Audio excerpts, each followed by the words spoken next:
Nobody's gonna watch this. Well, you clicked, so... You sound so sassy. Welcome to the Unrealistic Elephant Podcast.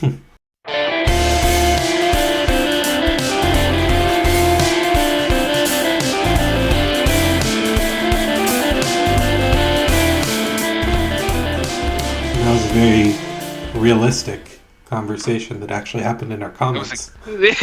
Very realistic. Oh my god. Okay, I don't need to do the construction site thing anymore. I don't think we need to keep that in. Okay, yeah. But yeah. If we don't... Actually, let's just talk about that for a minute. So we tried recording this once, and then there was issues with my computer, and Nathan was trying to make an ASMR joke about construction, and I turned it into a rape joke, so I don't think we need to go back down that path. Yeah, to be fair, maybe it was meant to be, because we probably shouldn't make that joke. It's just not good practice. That's not me. It's not in my heart. It's in your heart. I don't think it's in my heart. Oh, jeez. It's in my dick. Well, welcome back. Oh, come on. Oh, by the way, I've never Realistic Elephant Podcast. I've never raped anyone. I just want to make that statement because it's not rape if they're dead. I don't even know what to say to that, man. That was a Kenny Hotz joke. Put this out? Oh, I know it's a Kenny Hotz joke. All right, so this is our return to the format. Welcome back to this shit show. Yeah, we're going right in. Well, welcome to this shit show. This is our second pass. We've been away for a little while. We took a month. Ian was in the middle of moving. But I didn't even ask you the first time we recorded this. How was that going? I mean, I wasn't moving yet. I was just traveling around from PEI and then back to BC and then going to several different rover appointments. So I've been in a lot of different places within the past few months, but I haven't technically moved yet. You technically, but from the definition of the word, you were moving. Yes, I moved around. You were moving from places to place. So yeah. I'm technically not wrong. Yeah, true. So I'll count that. I listen to you. I understand you. You're my good friend. You might notice that we are not where we usually are, as long as you're not listening on Spotify. We will still be very much active on Spotify, but on YouTube we are now on a new home. This is the Unrealistic Elephant channel. We are. I just gestured like as if there was something behind me. There's nothing behind me, and also this is an audio medium, so I don't know what I'm doing. Okay.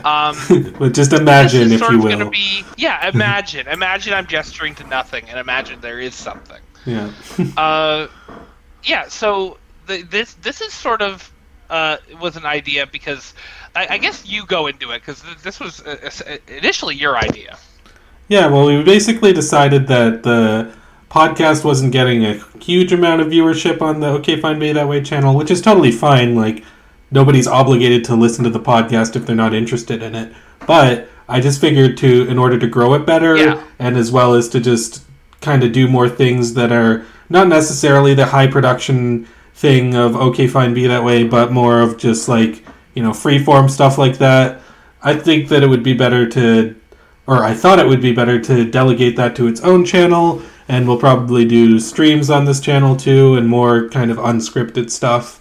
It's like, OK Fine Be That Way. It'll be more for like higher production stuff going forward, because I think that's kind of one of the reasons OK Fine Be That Way hasn't grown more, is that it would just be like, hour and a half long, 2 hour long documentary, and then 10-second ocarina video. Like, it's very like erratic, the type of content that I was putting out. Yeah. So exactly. So this is just going to be a new home for unscripted content.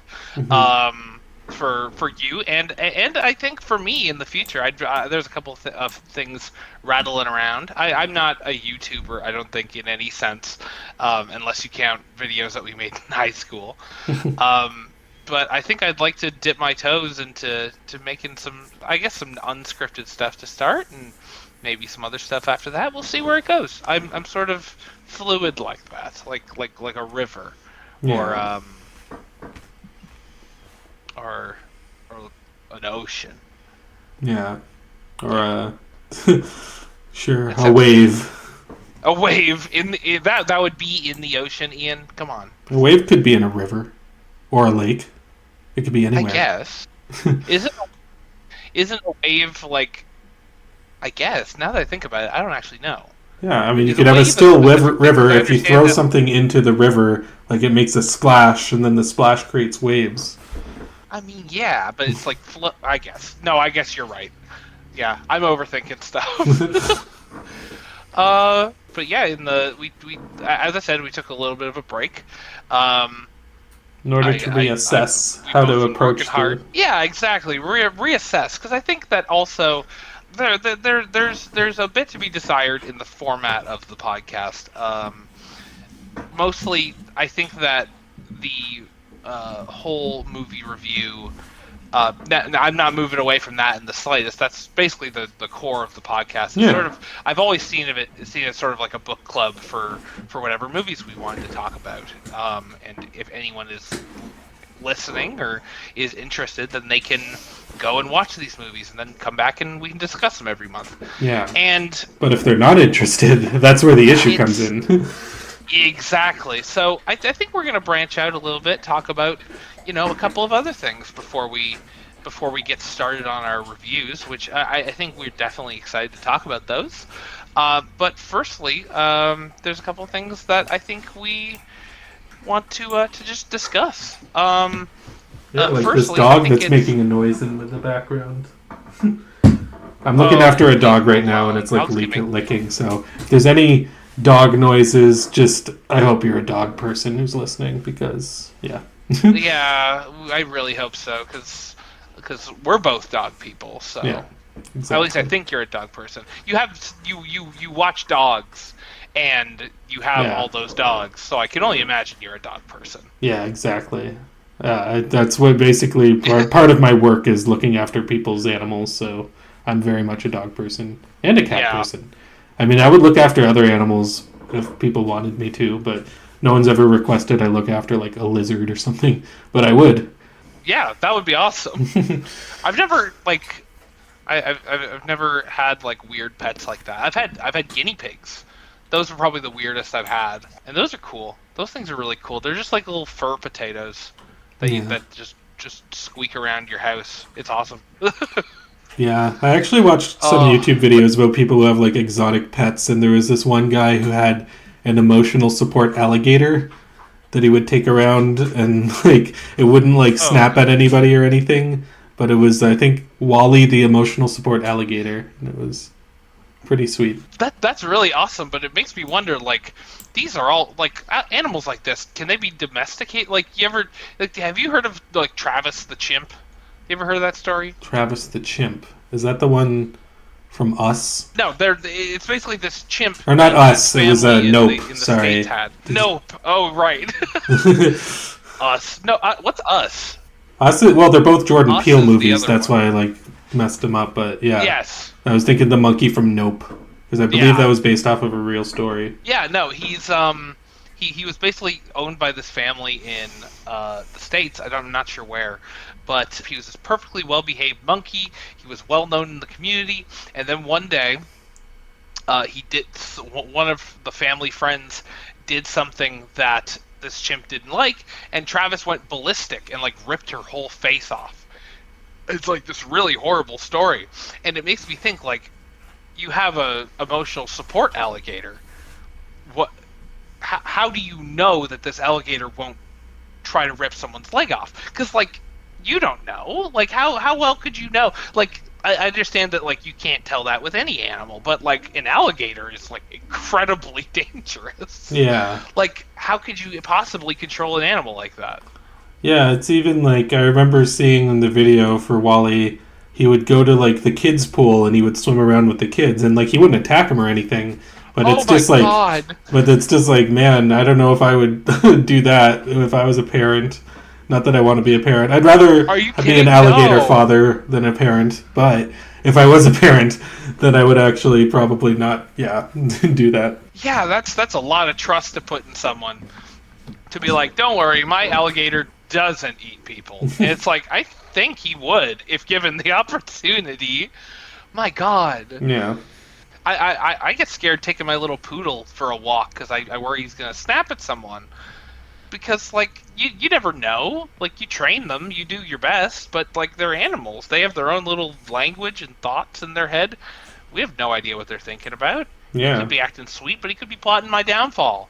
Yeah, exactly. It's like cats usually do that anyway, and we keep them as like regular domesticated pets. Yeah. And they'll eat you if you die. Yeah. Like, I honestly, I would hope that if I died and I was living alone, my animals would eat me. Yeah. Because, like, what else are we gonna do? Like, let them live for a little while longer. It's sustenance. It's just meat, right? Yeah, exactly. It's like, yeah, that's my body going to a good cause after I die. Some people, like, donate their body to science or, they'll feed, like, their animals that died around them. So, yeah, I've never really wanted to be buried or cremated. And if if I die and somebody's listening to this podcast, I want to make the statement now, just feed me to the alligators. That's a good way to go.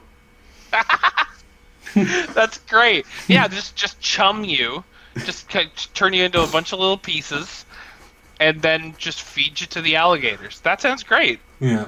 Fuck spreading ashes. Spread me in the alligator enclosure. Yeah, exactly.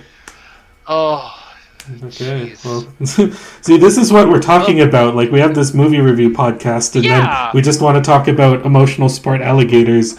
Like, that's a segment that we just did, and it wasn't even intentional. So, like, that's great. Yeah, I'd like having this more open sort of format. So that was actually, I'm really glad we went on that tangent. Yeah, for real.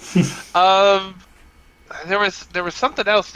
We play a lot of games too. We could talk about video games, right? Yeah, because we're both playing the same game. Well, we met in kindergarten, but we bonded over, like, I guess, games, I think. I'm trying to remember what our conversation was. I remember our first conversation in kindergarten is I walked up to you and I asked you if you like Mario. Oh, yeah, because I had, like, a Mario 3 toy, didn't I? Like, Raccoon Mario toy? Yeah! I remember that, okay. Yeah, it was a little Raccoon Mario toy. I think it was, like, one of those suction cup. I forget if it was like yes! I was about to say, I couldn't remember if it was a suction cup or one of those, like, spinny tops where you spin the bottom of it and it's got a bearing in it, but I think it was a little suction cup. Well, I think what happened is that the suction cup fell off, so I started wearing it on my finger because there was still, like, a hole in his butt. So I was just like, okay, this is now Finger Puppet Mario. I think that was a McDonald's toy that my sister probably got. But it was, like, when Mario 3 was, like, out, and they were making McDonald's tie-ins, so it was a pretty cool vintage toy even at that time. Yeah, and that's how I met you. We just bonded over Mario.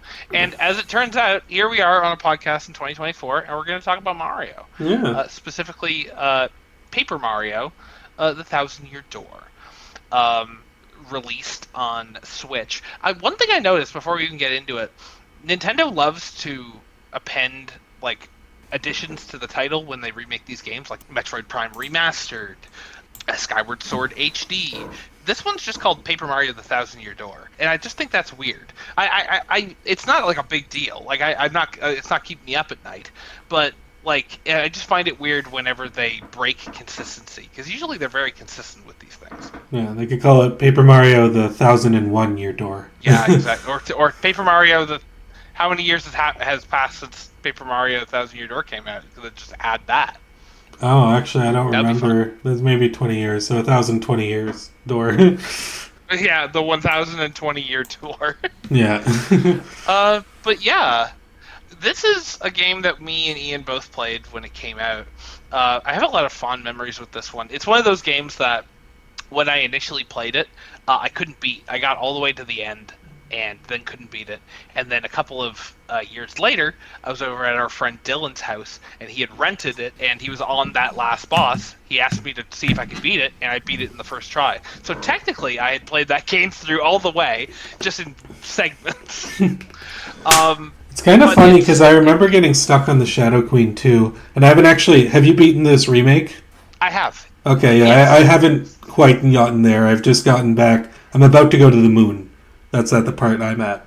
But oh yes, yeah, you're You're almost there. Yeah, it's kind of funny. Like, I had so many problems with the Shadow Queen, and looking back, she's not even really the hardest boss in the game. Like, if you do the extra mission with Prince Mush, like, that's way harder. If you get to the bottom of the pit of 100 trials, like, that's way harder.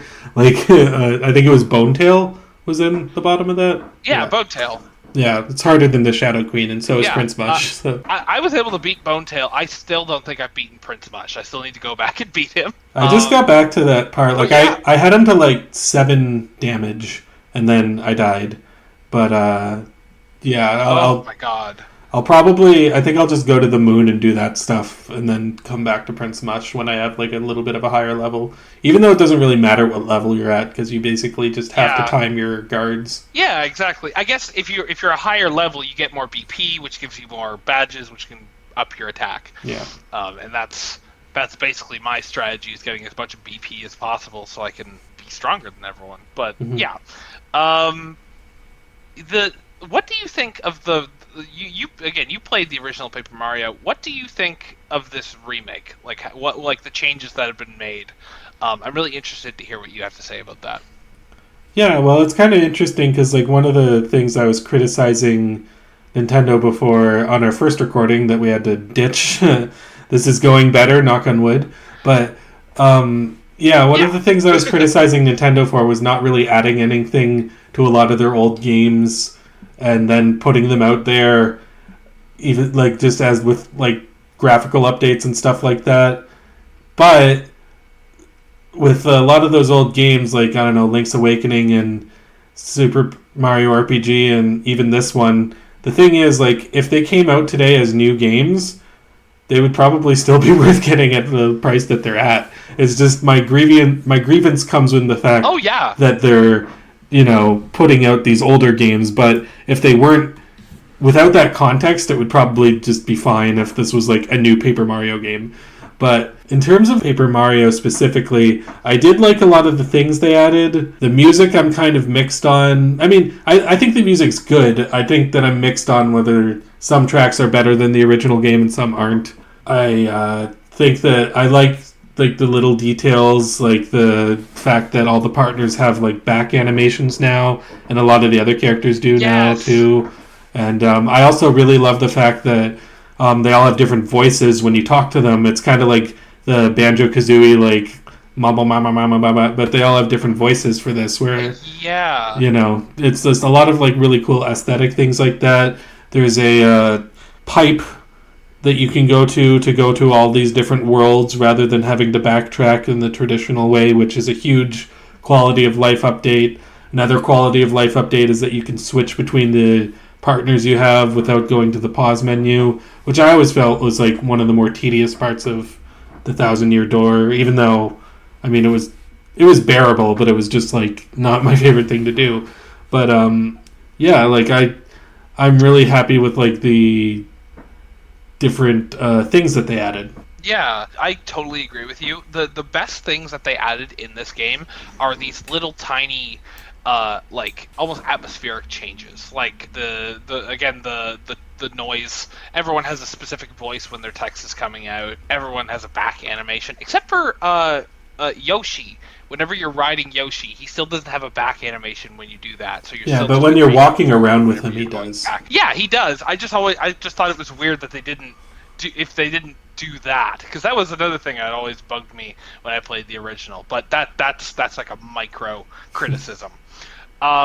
Again, like I like looking at this game on its own merits. This is for sure a game I would spend $80 on if it was released today, without the context of it being a remake of a GameCube game. It's really solid, really well written. I actually didn't remember that pipe in the main square is a new addition. I guess as a kid, I was really into games almost with tedious mission structures, like backtracking, walking around. It was peaceful to me. It was almost therapeutic to just walk around the world. So I never had an issue with the backtracking, but it's kind of funny. I think it's funny that one thing I noticed is, like, once you get the one that goes to Petalburg, if you're trying to get to Hooktail's castle, it doesn't even really matter because it's about the same length if you went through the sewers from Rogueport to get to it. So it's like some Yeah. of them don't really even matter that much.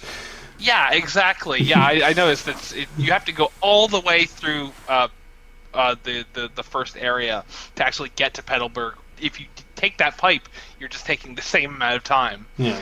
And which I thought was pretty funny too. Yeah. This game, I remember the Peach segments being a lot better. I think that the character building is really good, but I remember them being a little bit more involved. But I guess that might have just been one of those things where I haven't played this game in a really long time.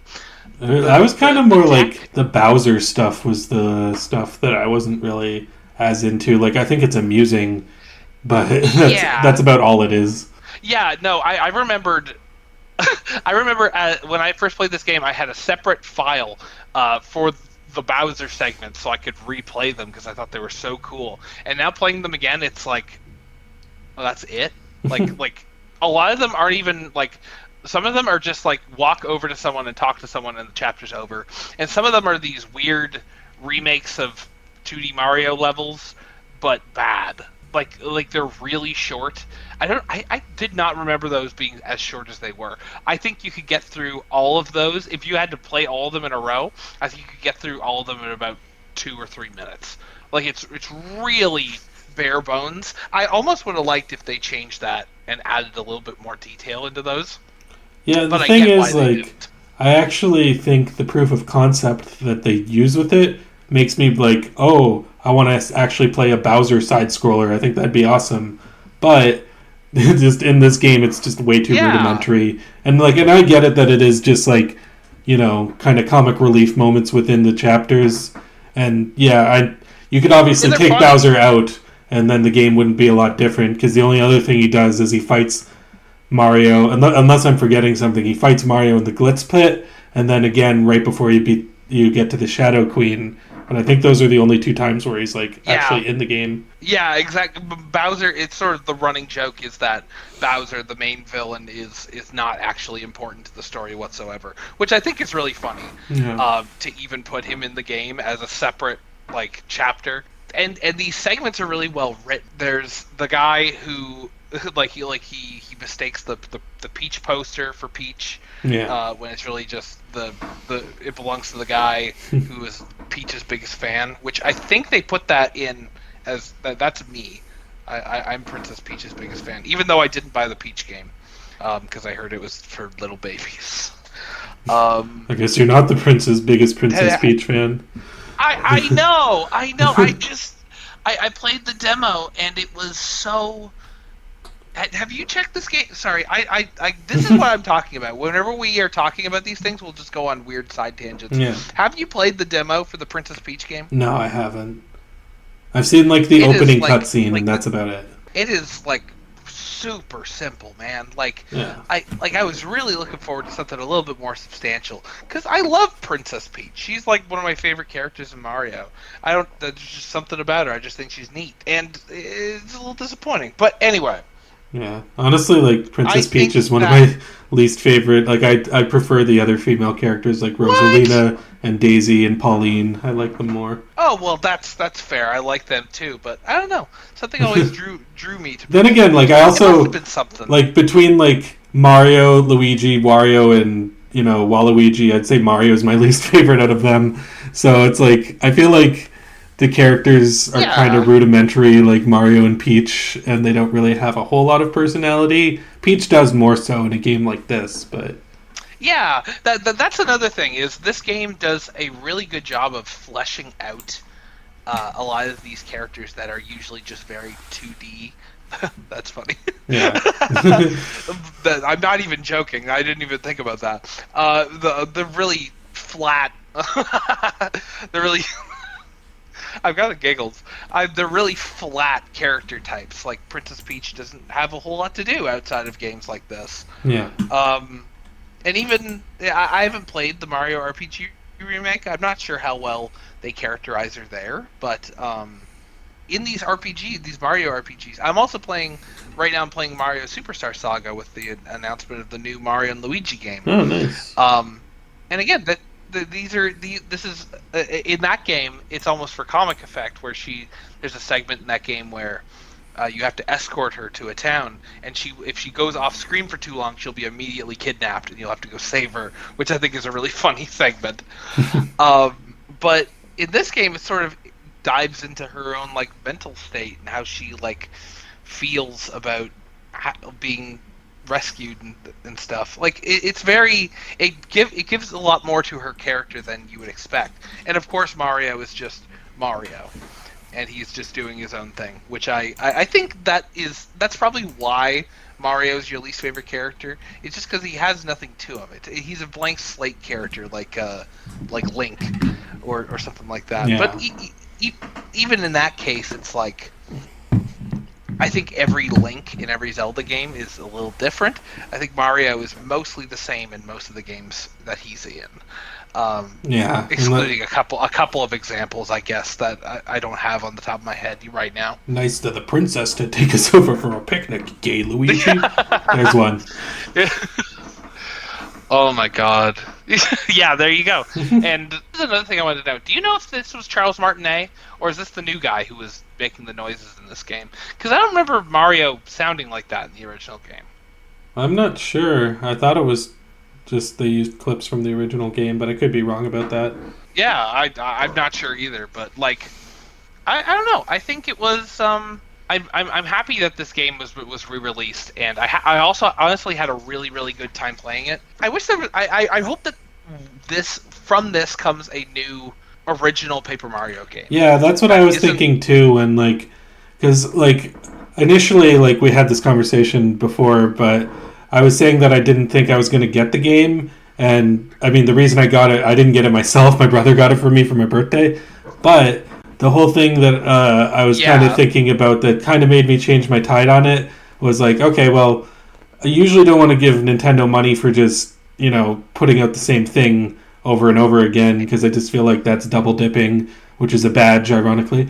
But there's but the whole thing that I was like, well, if this sells well, maybe we could get like an actual real Paper Mario game. Maybe used on this engine, like how the Link's Awakening remake, they're doing another Zelda game on that engine. So so it's like, okay, well, I'd be down for more Paper Mario like this, because, I mean, excluding Mario & Luigi Paper Jam, which was more of a Mario & Luigi game with Paper Mario in it, there hasn't really been a traditional Mario RPG in the paper style since this game, so... And I didn't even play Paper Jam because I was kind of done with both series at that point. But I do actually want to go back to play it because I heard it was pretty good. Yeah, I think that Alpha Dream got a lot of shit. Rest in peace, Alpha Dream. I think they got a lot of shit for the last couple Paper Mario games. Mostly because the last two were remakes. Don't you mean Mario and Luigi? Oh, yes, Mario. They get a lot of shit for the last couple of Mario and Luigi games because the last two were remakes of the first and third game, and they just skipped over the second one. Yeah, I didn't understand that. I mean, to be fair, I think Partners in Time is not as good as the first or third one, but I still think it's good enough to be remade. Oh, yeah, for sure. I think that's the only one I don't think I've ever played is Partners in Time. I have not played Paper Jam. I thought it was a really good idea. So that's the only one I haven't played is Paper Jam. I also haven't played Paper Jam. I played, but I don't think I beat Dream Team. I sort of fell off of that one. I think that... I beat Dream Team, but I didn't like it as much as the first three. Like, I just felt like there was something kind of missing about it. Even though I do like all the dream sequences with Luigi, I just felt like there was something kind of, like, slower about it. I remember thinking, like, the first 10 hours of that game are, like, tutorial. It's like, and no way to skip it. And it's, like, basic stuff if you've played any other Mario and Luigi game, so a lot of it is. Yeah, it's... I think they get a lot of shit because those games are all really samey, especially like the last couple of Mario and Luigi games. But I think it's really good that the series is coming back, especially with a facelift like what we saw in the trailer for the new game. Because honestly, like, really incredible. Mario and Luigi Superstar Saga is the only Mario RPG that comes close to Thousand Year Door for me. I mean, I like a lot of the other ones. Like I like Nintendo 64 Paper Mario. I like Super Mario RPG. I like Bowser's Inside Story. But you know, neck and neck for me, like the top spot is either Thousand Year Door or Superstar Saga. Yeah, no, for sure. I'd say the same thing. Again, it's been a while since I played Mario RPG, and I think, now that I think about it, I think Mario RPG is in the same boat as Thousand Year Door, where I got all the way to the end, got to Smithy, and then I couldn't beat him, and I just sort of dropped it. Did you play the Mario RPG remake? I'm going to go ahead and say you didn't. No, I did for a little bit because someone else had not bought it, but they found a way to play it. Let me just say, and I played a little bit of it that way. And yeah, I mean, I thought it looked good. Like it seemed like I was enjoying it. I thought I liked the graphical updates a lot, and everything else was very faithful to the original game. Yeah, it looks really good. Yeah, it's I think Mario really lends himself to an RPG like this because it's just such a colorful world, and I feel like I mentioned this when we started recording before, is I feel like there's something at Nintendo that is keeping, I guess not recently. Recently, Mario has sort of been released into originality, but it's very hard to have a Mario game where it sort of breaks the mold like Thousand Year Door did. Like I mentioned that you get mugged at the beginning of this game, and I don't think in any Mario game that would come out recently would ever make that jump. To be like, oh yeah, Mario gets mugged, and there's a side mission where you have to go around racially profiling bandit guys to figure out who stole this guy's credit card information. Like it's just so out there, and I think that Mario and I would say the people at the top who are in charge of Mario's creative direction would much rather make a game with Goombas and Toads and Koopa Troopas and just something that Stomping sort of Koopas. Yeah, exactly. Like it just sort of fits this clinical idea of Mario. It's like Mario. It's like New Super Mario Brothers U. New Super Mario Brothers U is the prime game I use to describe this like clinical Mario, where it's like everything is just as you know it. It's the music sounds exactly how you would expect it. Really? Because most people I know would say New Super Mario Bros. 2 is the prime example. I think they're both kind of played that one, so there you go. Well, there we go. Yeah, because I remember the first New Super Mario Bros. Coming out and I loved it, and then New Super Mario Bros. Wii came out and I was like, okay, yeah, it's very similar, but I get it. Like you're going on to the Wii and you're doing 4-player co-op and stuff like that. But then after that, I was like, okay, I'm done with this series. Yeah, it was too much, honestly. And I think everyone agrees with that. I don't think we need, especially with Mario Wonder, I think we can definitely go in a different direction with Mario 2D platformers. Still haven't played Mario Wonder. We should play. Hey, next time you're down here, we'll play it together. I beat that whole game. And I honestly wish it just went longer, because just that's my only problem is I feel like it ended too fast. Yeah, that's what some people have said, is that it's very short. So actually, maybe when I'm there, I can borrow it from you, and I can probably finish it within like the 2 or 3 week time period that I'll be there. Just knock it out. Yeah. Yeah, sure. Yeah. No, you can hold me to it now, because now it's recorded. Yeah. I got it on tape. Anyway, so yeah, I guess... I was just gonna say maybe we should like kind of wrap this around, because we're going on 40 minutes now talking about Mario. So. Oh yeah, yeah. No, see what happens when we're left to our devices. We'll just talk about whatever. Actually, no, I guess it's more 30 minutes because we talked about alligators. But anyway. Yeah, fair. But yeah, I think that it's a really good experience. I think if you haven't played Paper Mario: The Thousand Year Door and you don't want to get an emulator set up and download HD texture packs and that's the thing, is like it's cheaper to buy this new game than it is to buy Thousand Year Door in the GameCube secondhand. So what are you going to do at that point? Exactly.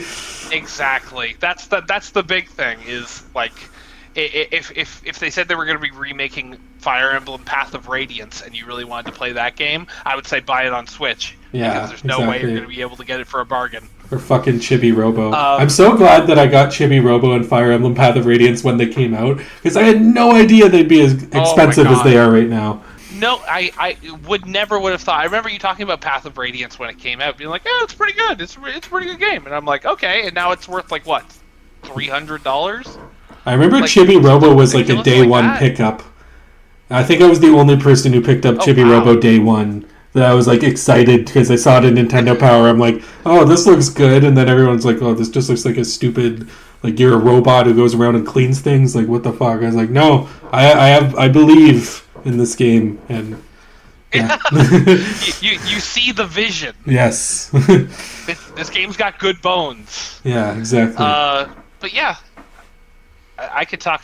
Honestly, I could talk about Nintendo forever. But I think I'll wrap it up by saying, if you are looking to play Paper Mario and you don't want to go, you don't have like $150 to burn, but you do have $80 to burn, try Paper Mario for Switch. There you go. Yeah, there we go. Yeah, and Right. Well, yeah, I would say the same. Yeah, Paper Mario: The Thousand-Year Door, still one of the best RPGs I've ever played. I mean, when I was a kid, I didn't play as that many RPGs, so this was one of my first ones. Well, I mean, the Nintendo 64 one was one of my first ones, but this was like, me really getting into that format again. And now I've played, Chrono Trigger and Earthbound and Final Fantasy VI and all the Persona games, and well, not all of the Persona games, 3, 4, and 5, but and most of the Dragon Quest games. So I'm a lot more well versed in it now, and I still think Thousand Year Door holds up even after all of that other stuff that I've been exposed to. yeah, and we do say that it's like we did mention it's not like a baby game. It's not like, oh, baby's first RPG. But if you are not well versed in RPGs, or even if you have a younger kid who you would like to introduce to the genre, this is a great entry point. It is simple, it is intuitive, and it's easy to understand. I would highly recommend this to anyone who's looking to get into the RPG genre. Yeah. The only thing is, after you play this one and then the Nintendo 64 one, you're going to be disappointed that there's no other Paper Mario games done in that style. Exactly, unless you go and buy Paper Mario Thousand Year Door and let Nintendo know. Well, now that we've had our discussion, I think we should move over to what we know I know how to do. We do best. Again, this is such an on cinema thing. Oh, actually, no. Before we do that, I do want to actually bring up, now that said on cinema, is that I went to go see Neil Hamburger live because he came to Vancouver. Yes. And Neil Hamburger, and it was such a thing where, like, the reason I found that out is because I have somebody in my Discord who I talk to, Shrugs. If you're listening, hi. But yeah, she basically hi, Shrugs. She's like the biggest on cinema fan I know, and she like was commenting on Neil Hamburger's post. Is like, why don't you come to East America? Because he put out the tour date for his Canada tour, and that's how I learned about the Canada tour. So it really helps to have like people within the kind of like stratosphere to like inform you about this type of thing. But Neil Hamburger, so are you familiar, like, I know you've watched a bit of On Cinema, but are you familiar with Neil Hamburger's stand-up? You know what? Not really, but I remember for Mega 64 Day a couple of years ago, they had Neil Hamburger. I thought he was really funny. Yeah. It's kind of fun, because, like, he'd make cameos in, like, a few different things. I remember in Tenacious D, The Pick of Destiny, when they're going to, like, have the concert on stage, like, Neil Hamburger's up there, and then, like, he makes a joke and gets booed off stage or something. So, I think that was actually the first time I ever saw him in anything. But I've seen him in... I've become more familiar with his stand-up now, and it is kind of like some people describe it as anti-comedy, or it's funny because it's not funny. Like, the whole thing is, like, it's a satire of bad comedy. So, I don't know if that's really the same thing as it's funny because it's not funny, but it's, the whole thing is, like, he's an unprofessional comedian that's going up there and he's, like, hacking, like, and, like, he's, like, going after the audience, and, he has, like, a huge ego, which is not actually at all what Greg is like, which is based on the small interaction I've had with him, that was pretty surreal, too, because after the show in Vancouver, Greg was doing a little bit of a meet and greet after, and I didn't talk to him long because he said like he had to go and he wanted to get as many photos with his fans as he could, so I wanted to be respectful of that. But the whole thing is with Greg is that I've seen him on Cinema where he's playing a fictionalized version of himself, which is not Neil Hamburger. Neil Hamburger's this whole other character he created. But it's very strange when I see Greg in like interviews or something because I'm so used to seeing him in either the Neil Hamburger persona or in his on cinema persona. So whenever he's like out of character in an interview, it's really jarring. But can you imagine how jarring it is to not only see him out of character, but talk to him while he's out of character and dressed up as Neil Hamburger? That would be so friggin' surreal. Yeah. So, and it was actually pretty great because like I fist bumped him. I said like, On Cinema's the best fucking series ever made. And then he said, we'll be doing more of them. And then I said, yeah, I bet you will. And then he laughed at that. So I actually made Greg Turkington laugh, and that was a pretty monumental moment of the night. You could die happy now. Yeah, exactly. Yeah. I gave back to him as he's given so much joy to me. But yeah, I mean, I absolutely... That's friggin' awesome. It's great, too, because like, I really want to see On Cinema live. I've seen Tim and Eric live 3 times. One was them on their own. Another was they had Doug Lucenhop opening for them. Do you know who Doug Lucenhop is? No, actually. Okay, he was like one of the editors on The Awesome Show who like really... And you know, editing is a huge part of The Awesome Show. So like he was one of the head editors. And he's on that podcast that Tim does called Office Hours, which I haven't seen a whole lot of that yet. But oh, yeah. Yeah, I've seen... So yeah, one with... Doug Lucenhop was opening for him, and another time it was John C. Reilly as Dr. Steve Brule. He was there, which was awesome. That's when Check It Out was becoming a big show. So, yeah, so now I've seen Tim and Greg live, but separately, and my goal is to see On Cinema live, because that's my favorite thing either of them have done, as much as I love all of their other projects. Yeah, exactly. So, yeah, I geeked out awesome. A bit there. I posted... Yeah, before we go, I just want to say I posted in the Discord, which again, join our Discord. It's a great community. In our hometown, of course, I'm still stuck in me and Ian's hometown. We have Tom Green coming with his tour, and I'm kind of thinking about going. I wish you were here because I would go with you. Because I don't know, he's coming to Vancouver. Really interesting. If he's coming to Vancouver, I would probably see him too. If he's coming to nondescript Atlantic Canada city, then he's probably coming to fucking Vancouver. I bet everyone comes to Vancouver. Every time I see a band or a performance that is going on a world tour, I always check their dates, and it's like, oh yeah, well, Ian could go. I bet Ian could go.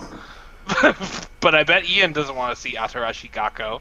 Like, I don't know what that is, so. Well, there you go. You wouldn't. I mean, I'd be open to it if somebody brought me to a show, but I don't know what that is, so can't comment. I'll send you a link. You'll be into it. It doesn't sound like I will be based on your reaction. Anyway. Yeah, it was such a great thing to see legendary Neil Hamburger, and yeah, I mean, I don't know what other shows are coming to Vancouver soon, but I do want to get out there more. Hey Ocean got back together, and they just did a reunion thing, and I was going to go to their concert because it was like free, but I didn't end up going. And Hey Ocean's like a local Vancouver band for those who don't know, and we knew it because the lead singer of it, Ashley Ball, was a voice actress on My Little Pony, and you know, I went to one of their shows in Charlottetown years and years ago, and I met her, and she was really cool. But yeah, I would like to see them again. I hope that wasn't their last sure. reunion. So yeah, you can always hope. If I always find that bands like these always like to reunite. Yeah, exactly. Yeah. So. All right. Well, I think that is probably the perfect place we can leave off. Why don't we take a little break, and we'll come back in just a few minutes, a few seconds for you guys, In a jiffy. and we'll discuss our in a jiffy, and we will discuss the two movies that we chose. I guess not last month, but 2 months ago, or however long it takes to edit this. I guess we'll find out. So yeah, I'll let you guys go, and also, we'll one's not see really you a movie. in a couple but... of minutes. Oh, shut up.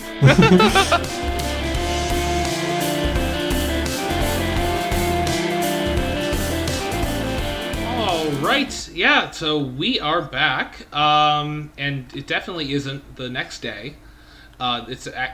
We just took a little break, and now we're right back. Yeah. So, also, I'm in a different room because we weren't getting great internet connection. So if you hear any outside noises like dogs or cars, you'll know why. It'll be part of our professional podcast. Big internet is trying to silence us, and because it really doesn't want us to know, it doesn't want to, let us get the word out about these movies, these two movies. Yeah. And I think that's really a shame, because this is just an example of cancel culture in our modern civilization and society. It's just a damn shame. Yeah, damn you. I don't know who's in charge of the internet now. Elon? Fuck you, Elon. I fucking hope it isn't Elon. God, fuck. Yeah, okay. We're not recording this on X, so...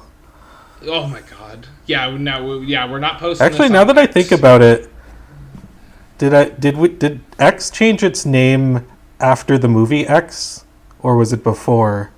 Because it's kind of funny that there's a movie called X, which is like about people making a porno, and then Elon named his company X. Yeah, like, if that's the order I'm pretty which sure that it was happened. So. I'm almost positive it was after. Did he? But he's obsessed with the letter X for some reason. But that's his own whole other fucking can of worms. Okay, so we are. Didn't he name his children? I was just gonna say, didn't he name his children like some sound? Like it reminds me of that old Louis C.K. sketch where it's like, all right, I just want to name my children like, or maybe that was the Dane Cook version. But fuck me. See, that's the thing, is that Dane Cook ripped off Louis C.K. and then Elon Musk ripped off both of them in real life by making his child's names that. So. Anyway. Oh, jeez. Okay, well, so what we're gonna start now is, I guess it was the whole thesis of the I guess season 0 of the Unrealistic Elephant podcast, but I guess I want to give a name to it. So I think right off the top of my head, I think we could just call it the Unrealistic Elephant Movie Club, where we watch a movie every week or month or whenever this podcast comes out, and we talk about it. Because I think I've said this lots of times, but I don't think anyone's ever done that. Yeah, because we're breaking new ground, just like Elon. Yeah, exactly. We're saving the world with our movie opinions. And we sure are. But what we wanted to say is that this is maybe not the last time that we'll do a double feature for a movie, but we're going to do it less frequently. Because I imagine, we'll probably recommend a trilogy at some point, for example. But, just for now, we're going to move it over to a single recommendation each podcast so that we can ramble about other stuff in the beginning. Yeah, exactly. And I think that's great. I think I love to ramble. Yeah. All right. Yeah, well, which is good for podcasts. So. Yeah, for sure. Well, why don't we get started? I think we'll start with the movie. I guess it's not a movie. I guess we're talking semantics here, but it's technically not a movie. I recommended an episode of Columbo, just because I don't think enough people outside of my weird little niche social circle on social media are really respect Columbo as much as I do. Which is, I'm not trying to say that I'm the paragon of Columbo or anything, but I really love to talk about this show because it's a really interesting little piece of TV culture. The episode we chose was, I want to say it was episode 6, Suitable for Framing, which is my favorite first season episode of Columbo by far. You've never seen an episode. Have you seen all of Columbo? I haven't seen all of it. I still have a couple seasons left, but I've watched the majority of it. It's just one of those things where I watch it whenever I'm feeling down. It makes me Peter Falk as Columbo puts a smile on my face, and it's really one of those comfort shows for me. You said you've never watched this show before. What did you think of this? You had no idea what you were going into. Yeah, it was actually kind of funny, though. I do want to bring up is that when we were in PEI, or when I was in PEI and I was hanging out at your place, we watched Wings of Desire, and in that movie, Peter Falk is in it, and he plays himself, a fictionalized version of himself, I guess. And the whole thing is that there are people in that movie that recognize him as Columbo, and so they're like, "Hey, it's Columbo!" And so that was kind of a funny thing because I think you recommended this before we even saw that movie or even knew Peter Falk was going to be in it, much less playing himself. Yeah. But this was like a thing where I had heard the name Columbo before. I didn't know anything about the show. I didn't know what it was about. Like, I assumed it was some kind of mystery show, which it is. But watching this, it was kind of an interesting thing because for this episode, Columbo doesn't show up until like 14 minutes in or something like that. And so the entire first 14 minutes of the show, which, by the way, these episodes are like an hour and 15 minutes long, so that's a good like fifth of the Columbo program. Yeah. The entire first 14 minutes are them showing exactly what happened in terms of the crime and who did it and, everything like that. So I kind of went into this thinking it was going to be like a whodunit kind of mystery show, and it is, I guess, from the point of Columbo because he is trying to figure that out. But the whole thing is like it's a whodunit where they show you who done it at the very beginning. Yeah. So I was kind of like, oh, okay, is this going to like alleviate the mystery? I mean, I was intrigued by that because maybe I've seen that before, but this was like a case where like, okay, so every week they show you the crime and then it's Columbo trying to figure out what the audience kind of already knows. And is that kind of accurate for the rest of the series? Like they do kind of show you the crime before Columbo like investigates? Yeah, so basically the opening of this episode is pretty typical for most episodes of Columbo. I know that there are a notable few cases where it's like a regular whodunit mystery. But for the most part, I believe that the community calls it a how catch 'em, where they it's just the inverse of a whodunit. So you are basically given the killer, how they committed the murder, the entire process of setting up their alibi. Usually, narratively, it sets up their motive, who their accomplices were. Like literally everything you would find out at the end of a whodunit is presented at the beginning of an episode of Columbo, and then enters the titular detective and. The real mystery is how this person can solve a crime that we have just seen is what the writers want to assume we will think is like a perfect crime, like the framing the right person and planting evidence and setting up an alibi, and and the narrative does want you to think that, and then by the end we find out that Columbo has been like 2 steps, 3 steps ahead of them the entire time, because that's the real charm of this show is Peter Falk. Because in any other police show like this, where you had the gruff police detective looking into the mystery, if you had any sort of whodunit protagonist or detective in the place of Columbo, I don't think the show would have any sort of like suspense or entertainment value, because Columbo is not the typical protagonist. He's very much like he's bumbling, and he'll bump into things, and he'll make mistakes, but you sort of get this idea that he knows way more than he lets on, which is, as you find out from watching the show, definitely the case, because he's this genius detective. But to the criminal, he is just someone who is annoying them and pestering them with unnecessary details that's keeping them from actually getting away with their crime.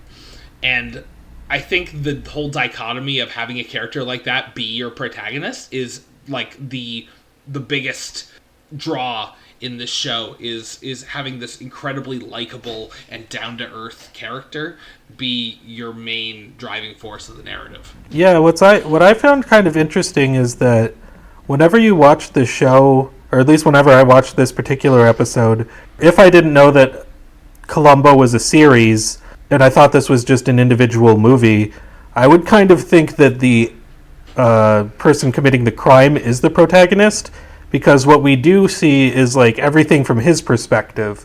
We see like how he did it, how he's trying to get away with it, how he's setting up other people to be framed, and then with Columbo, he's the one who we don't really get all the information out of in terms of what he knows, what he's onto. I mean, he's pretty like open about a lot of it when he's talking to the person who who he suspects and is correct in suspecting. But the whole thing about it is like, you could almost consider Columbo to be the foil to the protagonist in this episode, and I'm assuming most episodes. So it's like, it's kind of like, it's interesting because you could see, the way I kind of viewed this show is that every episode there's a new protagonist, but the foil to that protagonist is always the same person, because we're seeing it from the perspective of the person who's not the title character, which I found was a really interesting way of going about it. Yeah, you're honestly right. Yeah, like there's a hard line between protagonist and hero in this case. Yeah. I think that Columbo is definitely, in every episode of Columbo, is our hero. Yeah. He's the person who's going to catch the criminal and all that. But our protagonist is the criminal themselves, because almost every part of the show is following that character. I do know that in later seasons we get a lot more time with Columbo himself, but still, going through the whole series, most of the time what you are seeing is the day-to-day life of this criminal trying to get away with their crime being interrupted by Columbo in these really irritating and grating ways. Like, he's trying to get digs at them by the way of acting incompetent. Like, in this episode specifically, we have an art critic killing his uncle to inherit his entire art collection, and he's an amazing actor. I unfortunately the name is escaping me, but he is in multiple Columbo episodes as multiple different criminals. Actually, that's how good he is, and that's how well he plays this sort of role. And he comes off as very arrogant, very high class. You see him attend these art galleries and hit down at the lowly artists when he criticizes their work. It's very much like, and this is true for most episodes of this show, it's very much like they represent almost a higher class, because Columbo himself is a lower to middle class person, not someone you would associate with the people that he's taking down. Investment lawyers, art critics, high-ranking members of the military, famous photographers, celebrities, actresses, directors.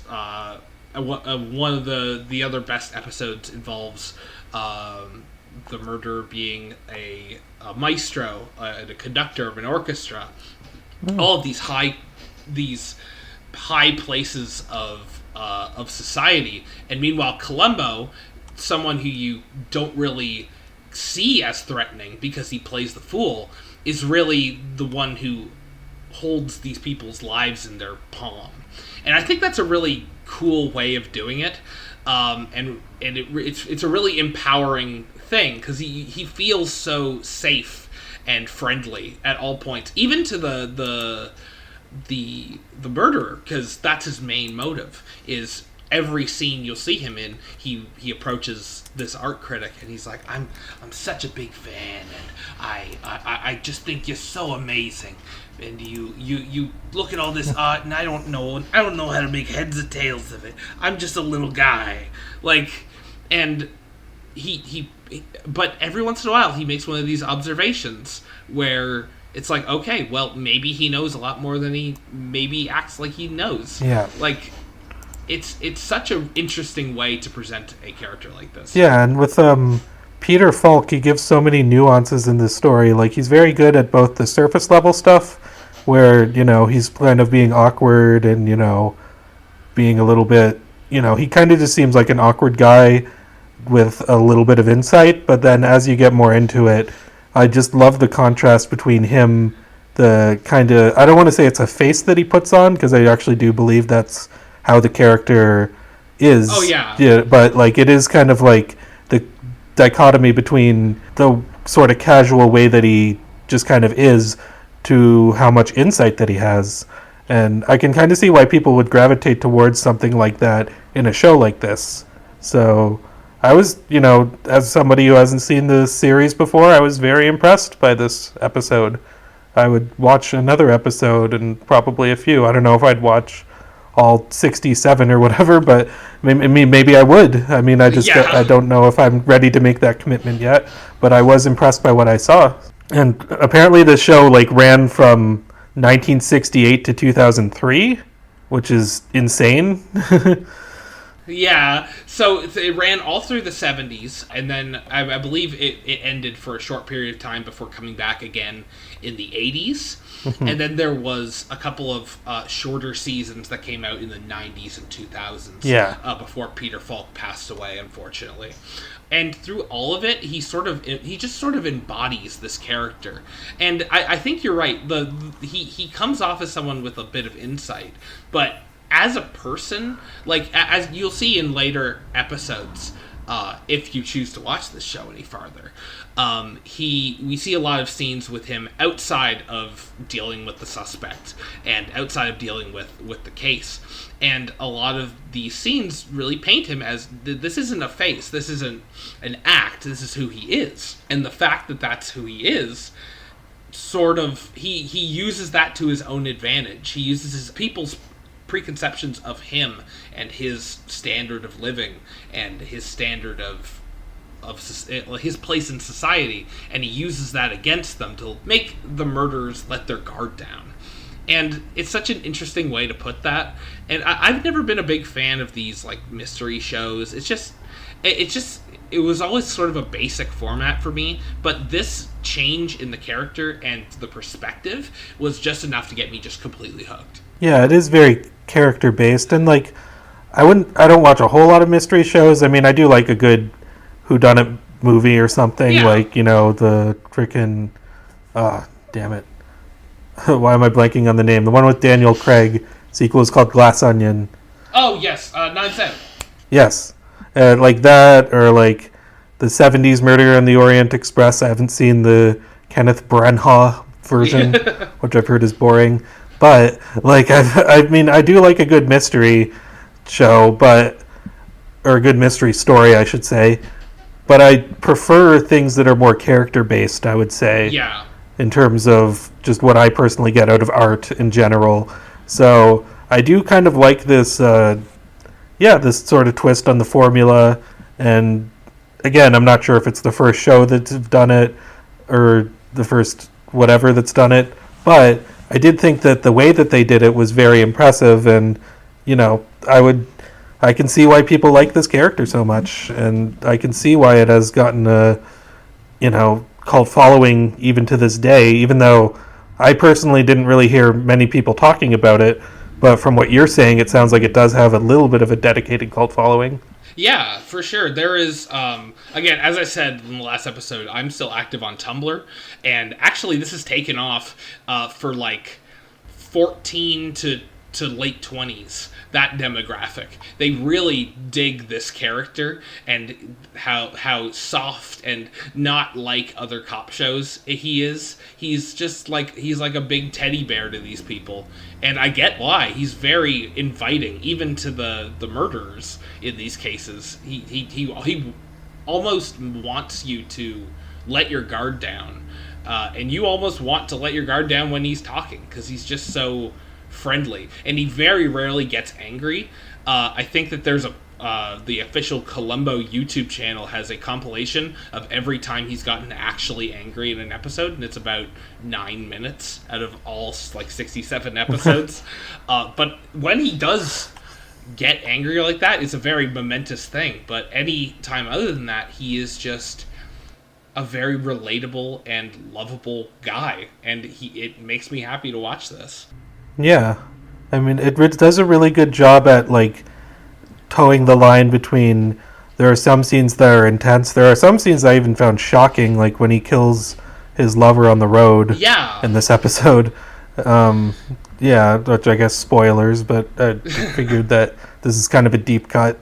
Yeah. Anyway, but yeah, this is like there's a definite mix between comedic tone and sort of dark and serious tone. Yeah, and for sure. I really liked the way that they did it, because it's not just like, oh, one scene's dark and one scene's comedic. It's like it can change drastically from the beginning of a scene to the end of a scene, and then even revert back to what it was originally. Yeah, so. The most famous, I guess, meme from this show is Columbo, coming into a scene and saying something innocuous, but then there's just one more thing, and then the music stings and the tone changes once he reveals this amazing piece of information that he'd been sitting on the whole time. Yeah, I read that was like a catchphrase of him. Yeah. That was like, that they use a lot in the show. Yes, absolutely. I would say I've watched about 6 seasons. I want 5 or 6 seasons of Columbo, and I'll say they don't. It's not like a Flanderization. It's not like it's not like say the line, Columbo. It's very much. It never feels forced. Is the thing.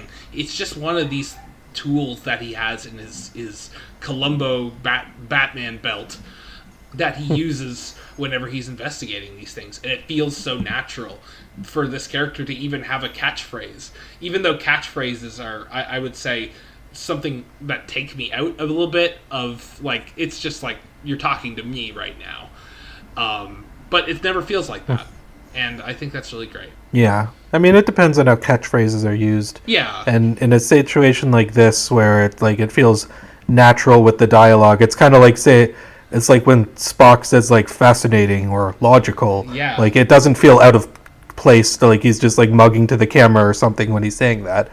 And that's what I feel about Columbo, where it's just like, okay, yeah, he says that a lot, but yeah, it probably just feels natural. I mean, I can't really, I guess, comment because I haven't seen more than this episode yet, and I didn't do a whole lot of research on it because I wanted to kind of go into this podcast a little bit blind when it came to Columbo.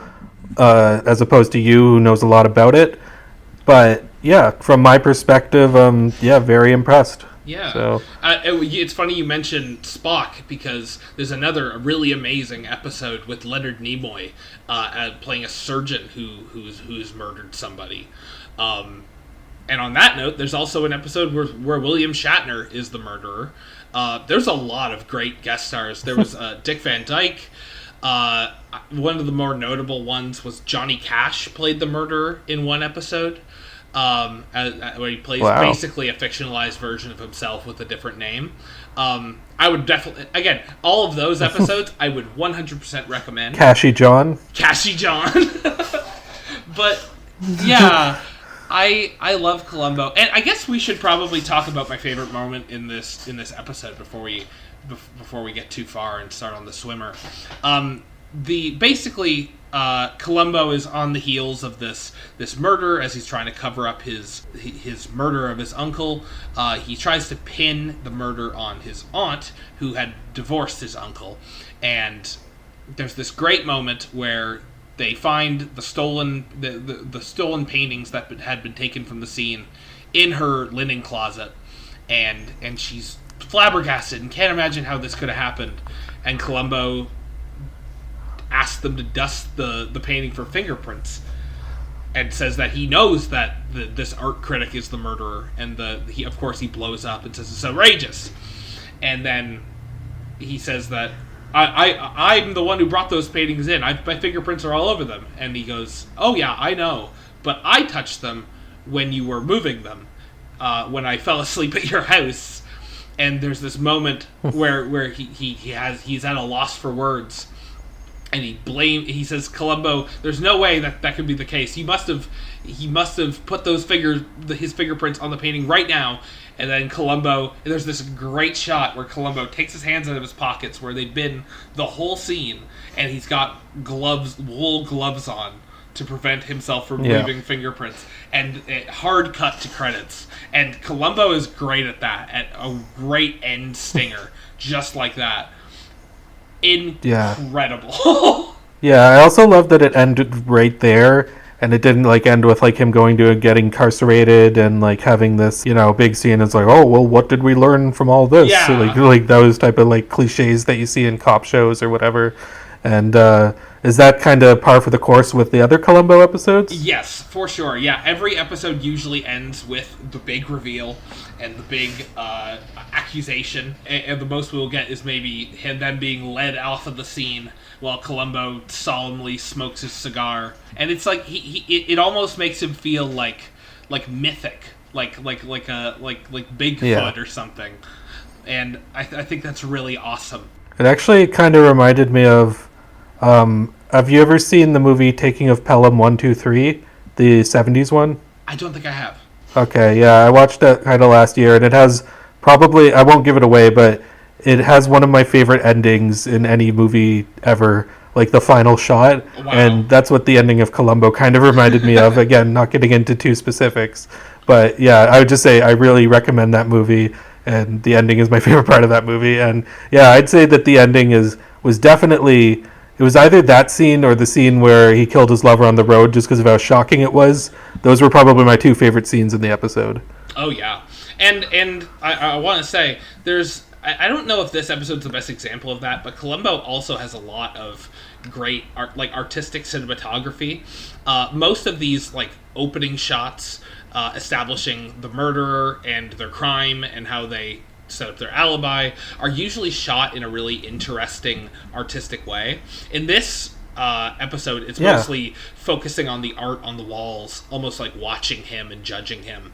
And that's par for the course as well for Columbo, is this really interesting cinematography. And I think that there's a little bit for everyone in this show. It's one of those shows that I never expected to get into, because it's my mom remembered when these shows were coming on.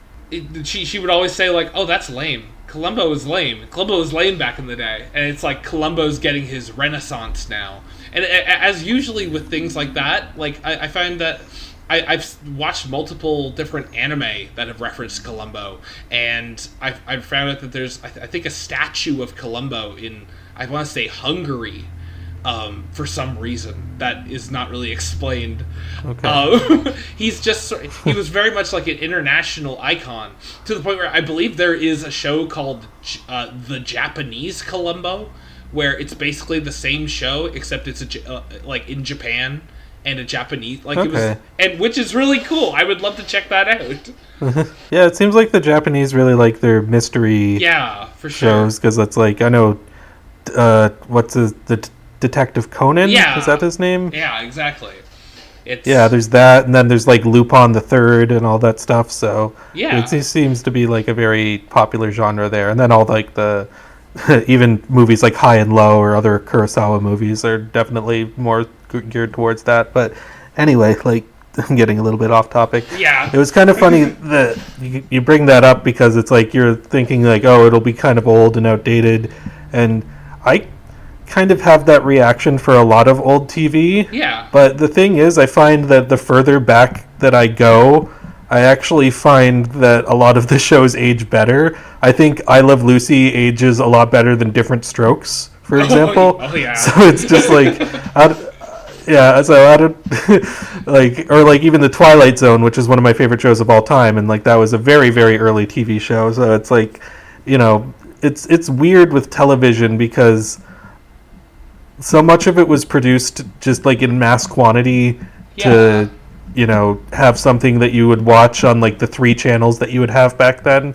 But then sometimes you get something really like artistic and deep, like Twilight Zone or Columbo, and it's like, yeah, there are a lot of like gems in that sort of era, which is, you know, something that I think that I maybe should explore more, because I don't have this reaction with like old video games or old movies even. It's pretty much just old TV where I'm like, yeah, I don't know if I want to get into that. Yeah. No, that's for sure. And again, this isn't usually my wheelhouse. I don't usually watch TV from this era, but maybe I should, because this is just really good. And one last thing I wanted to say about Columbo before we move on is the music in these episodes is so incredibly good. I was going to bring that up. It's some of the best TV music I've ever heard. It's just so incredibly atmospheric, and it's incredible. Do they do a different score for each time, or is it pretty much the same music cues and stuff like that? No, usually there's. I guess I would have to double check, but it all sort of follows the same sort of theme, but music cues sort of change episode by episode, which is I really appreciate that. Yeah, and I would say, yeah, it's interesting too, because like when you bring up like the technical aspects of it, you can sort of tell that this was filmed for TV, in the sense that the shots are kind of tighter than what you'd see in a movie, at least with interior shots, and stuff like that. But within that realm, like there's a lot of, you know, you could say it's more limiting, but you know, a lot of art thrives on limitations. Exactly. So the fact that they were able to make this show look that good really shows that, you know, it's really a artistic choice that they went with and really worked. And with like the tight shots, it does kind of lend itself better to the story, because you can kind of feel the tightness of the murderer. I guess his name was Dale in this case. You can kind of feel the tightness of Dale, like when he realizes that, okay, things are kind of bubbling to the surface, he might be in a little bit of a trouble here. You know, I really do kind of like the aesthetic. I think it actually might work better for this format than if they did it for a movie. Yeah, no, I absolutely agree. And I think you said exactly what I would say, is that it thrives in this format. I think that it would be maybe a little overproduced if it was made to release theatrically. I think it thrives in the format that it's in. Yeah, but with that saying, like, I do think this is good to watch like on a big television, so you can just notice like all the art, like paintings in the background and all the little things like that, because the sets are really beautiful too. Yeah, for sure. That's another thing that I want to point out, is that the set design in this is really, really good. And I guess, I don't know if the costuming is just like standard 70s costuming, but, you know, like I said with Columbo, like you really, the way that he kind of like presents himself, it's very, very interesting. Yeah. And I also love how he's always carrying around a cigar, which from my understanding is like a pretty common thing in these episodes. So I love Columbo, and I there's no guarantee that I might not bring it up again because I still have more episodes to watch. I might come up with one that really tickles my fancy. But I think that I would be down for more Columbo episodes. It's kind of like when I was watching Sherlock, because, you know, the Sherlock is made for TV, but you could definitely see like it feels more theatrical than your sort of normal TV show, and it feels more like the content is like a movie. And Columbo kind of is the same boat, because it's not like a half hour or even just an hour. It's like feature length. Or, well, a short feature, but a feature nonetheless. Yeah. So I think that's about all I have to say about Columbo, unless you have anything else you wanted to add? For suitable for framing, anyway. Yeah, for suitable for framing. I could talk a lot about just Columbo in general, but for this episode, I think that's everything. Yeah, exactly. And I would recommend, as somebody who hasn't seen the rest of the series, this was a pretty good tipping off point. I mean, I don't know, maybe Columbo is like really good out of the gate from the pilot, since this was one of the early episodes, so I don't know if you'd recommend people just start from the beginning and go from there, or... Actually, the pilot episode was, I believe, I can't remember if it was written or directed by Steven Spielberg. So, yeah, I would say start with the pilot and just go from there. Yeah. Oh, my. Yeah. Okay. Yeah. No, wow. there was... That would have been... Yeah, that would have been before Duel. Oh, yeah. Like, that would have been before his first movie. Yeah. Yeah, for real. And it's an amazing episode, too. I just think there was a little less going on than in this one. Yeah, I definitely... Duel is another one I want to talk about one day, because I don't think you've seen that. But no, I haven't. I think we talked Spielberg's about first, and in my opinion, one of his best. Yeah, because like I compared it to The Hitcher, and it is similar to The Hitcher, but it's also its own thing. But anyway, I don't want to drag this out too long about talking about other stuff. So yeah, Columbo, suitable for framing. Highly recommend it. I would check out more Columbo. Yes. It's kind of interesting because it's like he has 67 episodes. He's solved more crimes than James Bond at this point. Solved more crimes probably than most LAPD police officers. Yeah, that's very true. Yeah, this was good stuff. Yeah. Nothing but praise for Columbo. But so far. Yeah. I mean, I'm sure there's like a bad episode here or there or something like that, but I'm sure that there's the majority of them are probably good. I mentioned that sometimes it goes into a normal whodunit scenario, and in the episode where they do that, that's probably one of the worst episodes I've seen. They just really wanted to do something more standard, and it totally messed up the formula. I don't know why. I gotta wonder how they pitched this show too. That was another thing I put in my notes. Is like, how do you like go to a thing? It's like, okay, we're gonna do this show that's like somebody solving a crime, but the crime is gonna be solved to the audience before we even start with the detective going for it. So I don't know, but it worked. I mean, yeah. I don't know how you pitch that, but I'm glad that it got picked up. Yeah, me too. Okay, well, I think that's enough for Columbo. Why don't you... Well, actually, just one more thing. We have one more movie for you.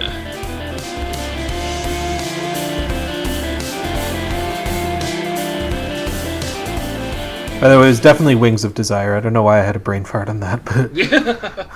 I'll be sure that we put the right one in. I'll edit that out. Because I always used to get it confused, because I think there's a TV show or a movie called Wings... Yeah. And then I would always get confused of that, but Hearts of Desire is a song. So now that I watched Wings of Desire and I cleared my confusion, I got confused between that and Hearts of Desire, so... Yeah. Okay, but anyway, I guess we'll get into the movie. What VPN do you use, Ian? Express VPN. Would you recommend it for I keeping use... your data safe? I mean... I guess I haven't had a data breach. I don't think so. So would you say that ExpressVPN I've heard some shady things about saved your cyber security?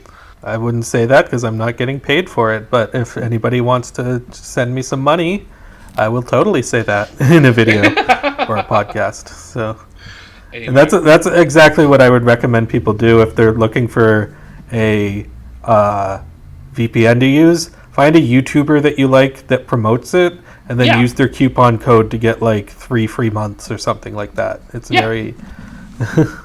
Yeah, honestly. 3 months. Do you realize that 3 months is a quarter of a year? That's a quarter of a year of VPN, and then just do it again with a different email. Yeah. Share your Netflix passwords. Share everything. No, you can't do that anymore. You can't share your Netflix password anymore unless you're in the same house. I know. Which is ridiculous, but... Anyway. All right. Well, yeah, why don't you go ahead and introduce our second movie? Because I didn't really know anything about this movie going in. And the funny thing is, when I first watched it, I don't think I knew anything about it either. So The second movie that we're talking about today is The Swimmer, which is a 1968 movie directed by Frank Perry, written by his wife, Eleanor Perry, and based off of a short story by John Cheever, and it stars Burt Lancaster. I don't want to say exclusively because there are other characters in it, but we're mostly following his journey throughout this. Yeah. And I guess I'm trying to think of like where I even heard about this movie because I don't think I saw a review on it. I think this was like a movie I found where I was just searching up like underrated movies or really weird movies or something like that. Maybe a combination of those two terms. And I think I found this on an IMDb list of like weird underrated movies. And for some reason it stuck out to me. And I think maybe the reason is that I find a lot of the time when you search up really weird movies, the ones that have the most generic title tend to be the weirdest. Like House, for example, or like, a bunch of other things like that. The Baby, I would say. The Baby is another one, yeah. Yeah. And so The Swimmer was one where I was like, okay, Burt Lancaster's in it, and I had never really seen anything with Frank and Eleanor Perry before. I have seen one other movie directed by Frank Perry, which was the horrible 1981, I believe, movie Mommy Dearest about Joan Crawford and her story. Did you know that he directed that? No, I didn't. That was him? Yeah, that was him. What? But the whole thing is, like, early on in Frank Perry's career, he was married to Eleanor Perry, and they worked together on a bunch of their early movies, and then they got a divorce, I think, in 1971. And after that, like, the whole Eleanor-Frank Perry combination, it dissipated. I think Eleanor wrote a few more movies. Frank went on to keep directing a bunch of other movies, and I don't know the quality of the ones he directed without Eleanor Perry. I just know that Mommy Dearest was not a good one. Yeah, it doesn't look great when... Yeah. I kind of love Mommy Dearest, though, so I can't knock that against him too much. Oh, I do too. Yeah, I do too. Like, no wire hangers ever!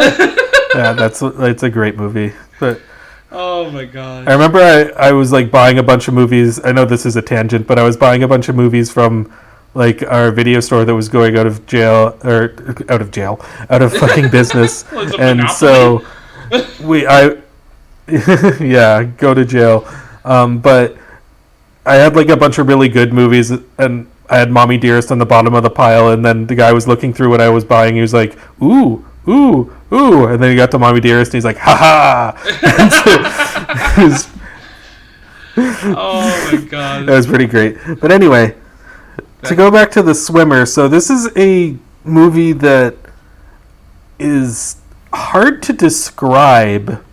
Yeah. To give you, I guess, the basic plot of what's going on, which doesn't really do it justice, is that this guy played by Burt Lancaster, what's his name? Ned Merrill, he decides to go down a hill that is in like a very wealthy neighborhood, which he lived in, or supposedly lives in. We'll get into that. Yeah. Spoilers. But so he decides to go down this hill from the hilltop and then swim in all the people's yards to get back home. Which is he weird. Pretty much stops at everybody's house. Yeah. And he's just like, okay, I'm going to take a dip in the pool and kind of swim home every single time. And it's very much a thing where at first it seems like a very bizarre... Well, at first, it always seems like a very bizarre concept for the movie.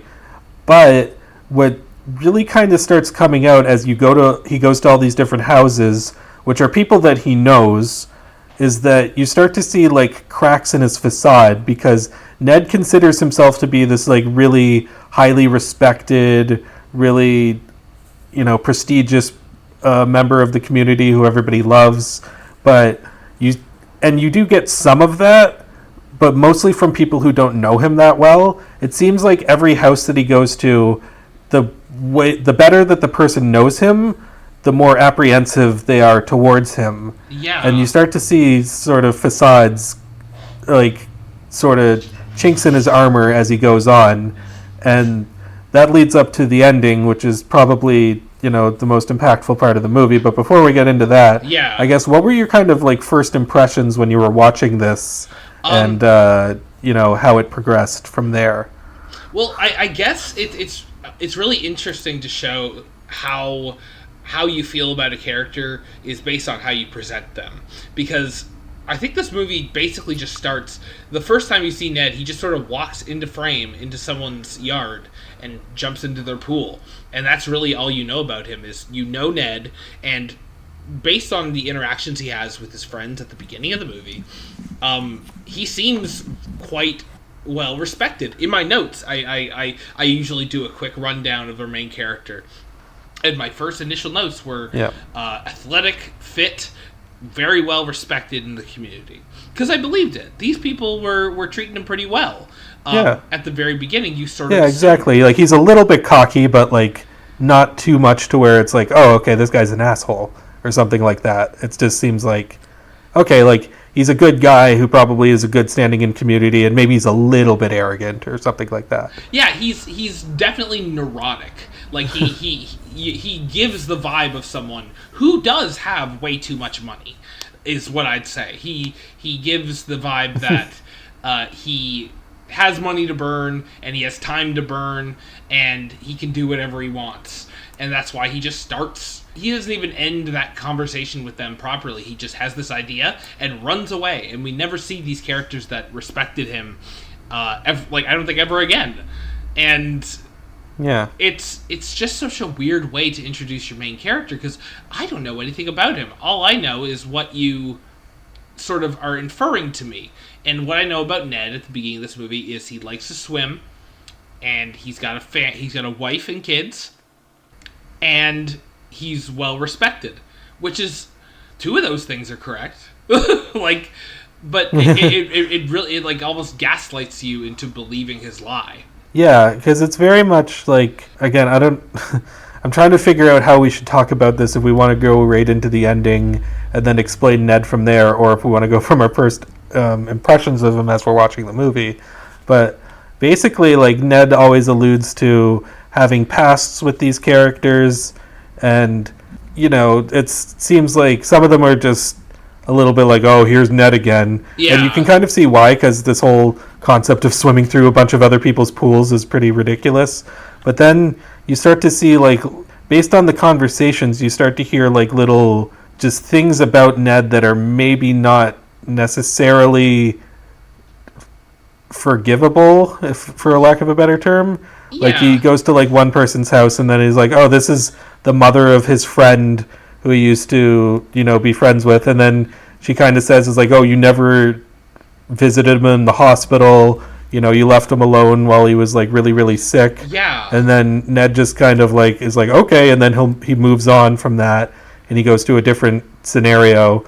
And as, you know, the beginning of the movie is, like, the time that he spends at each place, it's very, like, brief. Like, I remember there's one where he, like, dives into a pool, and then he comes out, and he's at another residence. Yeah. So it's very, like, it starts off, like, really, really quick-paced, but then as Ned kind of, like, sits within these scenarios more, and he really starts to, you know, interact with people who have been extremely affected by him in the past, you start to really, you know, it starts to become a lot darker. Yeah. than it initially set up. Even though you can kind of tell from the beginning something's kind of off and weird about this movie, it doesn't really tell you what exactly it is. It's just kind of this thing lingering in the back of your mind, and then it becomes full frontal after that. And it's actually interesting is that after I watched The Swimmer this time, I have the Blu-ray of it, and there is so much supplemental material. Really? Yeah, like, there's this whole documentary, this over 2-hour documentary, done in 5 parts, but still, where they, like, go into the production of it, they talk to people behind the scenes, and, you know, what it all meant and everything like that, and the difficulties that they had on set, and what Burt Lancaster was like to work with. And I'll get into that later, but one of the things they had on the special features was John Cheever, who is the writer of the book. He did a full audio book of the short story, which was about 25 minutes. Oh. And when you listen to the short story, like if I was listening to the short story and I hadn't seen the movie, I would never ever think that this was filmable in any way, shape, or form. Wow. Because it's just so like because it is, but it's like it is in the movie. Like the movie portrays it well. It's just that the movie goes into a little bit more detail with some of the characters and stuff. But it's very much like, you hear about him running through like the different pools and through the woods, and how it all, it's just like go go go go go. Wow. And then you start to see the darker contexts, and then the ending is pretty much similar. Like the ending of the short story is pretty haunting, the way that he kind of writes it, because it basically ends with he looks into the house and he realizes that it's empty, and then that's just where the short story ends. So it's like really like, oh shit, like that really made me uncomfortable, the way that he wrote that. But it was a great short story, and it made for a great movie. So I would highly recommend listening to the short story if you haven't. I think that there's a version of it on YouTube, but I don't think it's John Cheever who did the audio recording for that. But yeah, it's like I guess to go into the, I don't know, do you want to go into like any of the specific parts before we get into the ending? I think we should probably we should show our hand first and then go through, because I did go through a lot of scenes after this movie and just got little tidbits now that I know exactly what's going on. So I think let's start with the ending. Okay, yeah. Well, I guess what was your experience of the ending when you first saw it? Were you like surprised, or was it? I was surprised at the scale of it. I from the context, you don't really get a sense of how far Ned has fallen. You really get the sense that yes, he's fallen on hard times, that things are tough for him right now, but he's for the most part he's staying afloat. He still has rich friends. That's something. But as it goes on, it's just like, oh my god, how bad is this? And by the end, I did not expect he gets to the house and it's just totally run down. Yeah. Like nobody has lived there for a long time. And it gives me this impression of like, how long has Ned been destitute? And like, what is his situation? Because we never get to see any flashbacks or anything like that. Everything we see is from Ned's own perspective. And we don't get any like flashbacks or insight of his past. Everything we get is from talking and character moments.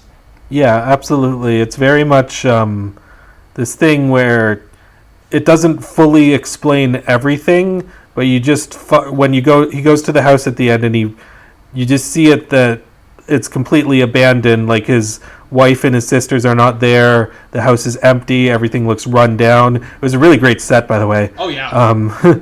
Actually, I found out on the special features that they had that set made, and they had a day blocked off for when it might be raining.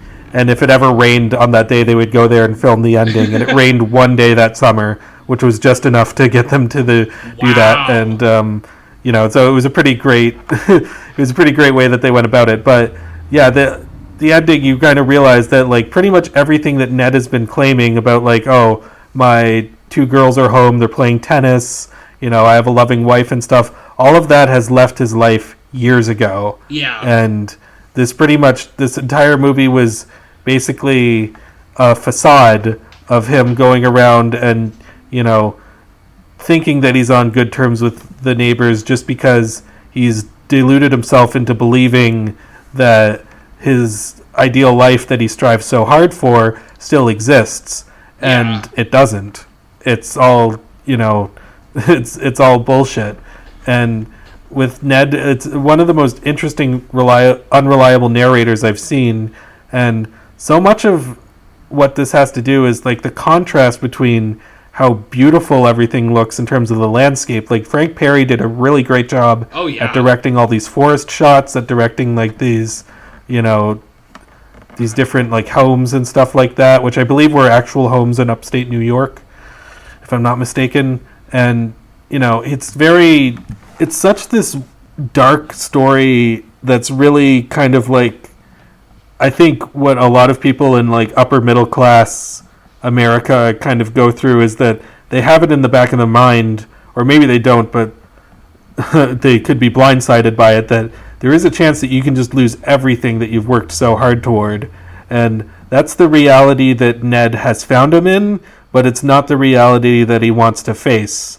And yeah, like the reason that it's unreliable is that it seems like the people who are interacting with him are having pretty genuine reactions to him, but he himself is going on this, he's trying to present it as this, if he leaves really quickly or he just moves on to the next scenario, then he can just push that away and he can still maintain his happy persona and, fool everybody. And, it is kind of like this whole thing about living in a lie, which I always really like it when media can do that, where you're really shown the perspective from an unreliable narrator and just how much he's clinging onto this facade that he's built up over his time, which at one point might have been true, but he just let it completely slip through his fingers. Yeah, no, for sure. And you mentioned like how quickly he moves from place to place. It's this concept of he doesn't even know why he's doing this. From the very beginning, he's like, I don't know, it sounds fun. But I think it's really just him trying to... Firstly, the fact that he even says he wants to do this, we don't really know what his situation is right now. Like, he's no longer living in this neighborhood, and all we see of him is he walks out of the woods in swim trunks and nothing else, which is all he wears throughout the whole movie. Sometimes even less than that. It's kind of funny. I was looking through some of the behind-the-scenes material, and they said that Burt Lancaster had to wear that swim trunk, pretty much every day on set, and he never complained once. Wow. About it, which, bravo. Yeah. But yeah, he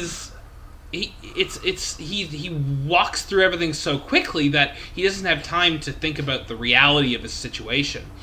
And it really goes to, like, people will react to him in certain ways, and he it's almost like he has no idea how people couldn't respect him, because he's living in this fantasy world, and he almost wants to like drag people down with him. Another thing I understand, again, he's wearing these swim trunks and nothing else. Where did he come from is the main question I have, is where was he before? Like, is he... There's no way he lives in this neighborhood. There's no place in this neighborhood he could live. He's wearing swim trunks. He doesn't appear to have a car, because he didn't... We didn't see him drive here, and we never see him get the car.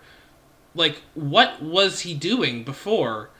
Like, it raises so many questions. It's almost, like, really dark to think about, like, this guy just wandering through the woods in his swim trunks in a neighborhood that he hasn't lived in for, I'm going to say, years, by the look of the house.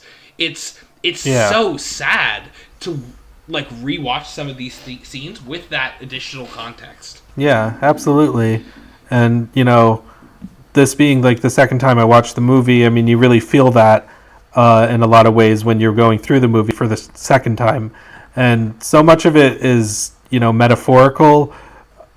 And, there's so many scenes where you can kind of see him deteriorating physically as he gets closer and closer to his house. Yeah. And, like, and the funny thing about that is, like, his limp, that was not in the script. Burt Lancaster apparently hurt himself before shooting, so they added in the scene where they were like jumping through the horse jumping things, and he fell over. They added that scene because Burt Lancaster just had a limp and he still wanted to do the movie anyway. So pretty much everything I've heard about Burt Lancaster is that he's like a really amazing professional actor. Apparently he did get into a lot of fights with Frank Perry, but it was the type of fights where they were both trying to make the movie better. It wasn't like, oh, I want to stroke my ego and stuff like that. Like, it was that type of argument that they were having. And, Burt Lancaster, Yeah. from what I've understood, like, he didn't even know how to swim until 6 months before this movie, because when he was a kid, he I guess got stuck under a pier, and that made him afraid of water. Oh my God. But he went to like a swimming coach in New York and trained with him, because he said when he watched the movie he wanted like professional swimmers to see it and not necessarily be blown away by what he was doing, but to just see like, okay, he knows what he's doing in terms of like the strokes and stuff like that. Like, this isn't like his first time in a pool. Yeah. So, he really went above and beyond for this project because he believed in it so much. Yeah, for sure. I really like the way that this movie makes him play off different characters as the movie goes along. Because you don't really know the relationship that he has with these characters until they really explain it to him, of course. But you sort of have to fill in the blanks yourself and see what these people mean to him. One of the first places he goes, I think I want to say it's the third pool that he goes to. He meets the young girl. I'm blanking on her name. Julianne, and convinces her to go with him. And it's this weird situation because you understand that he has a loving family and supposedly a loving wife. So why would he want to take this young girl who was his kid's babysitter to like go swim through all the pools to his house? Like, what is the point of this? And it's sort of this. It's sort of the way I see it now that I know the ending is this longing for this companionship that he's lost. Like with Julianne, like, they start to run through the pools together, and it seems like, a little bit weird, but it's like it's not too horrible at first, but then she eventually runs away because he starts to like come on to her, and then he's like, "Oh, I wish you told me about your feelings." Yeah. When you were like a teenager. It's like, okay, well, if she told you about what would you have done if she told you about your feelings and you were a teenager? Like, what are you implying there? And then she just kind of runs away, and then it's like, oh, okay, like this guy is like, a shadester. Yeah, when that scene happened, in my notes when he was talking to her, I just wrote "girl run," and then immediately under that is she ran. Nice. Oh, I was cheering. I was like, oh, thank God. I was like, I just love the fact that it almost to him seemed like it was all going to work out from his perspective. She was very charmed up until that moment. And in that moment, she made an instant decision that this was not where she wanted to be. And she booked it. She hauled ass out of there because she realized immediately that who she was dealing with is not the man that she maybe had feelings for at some point.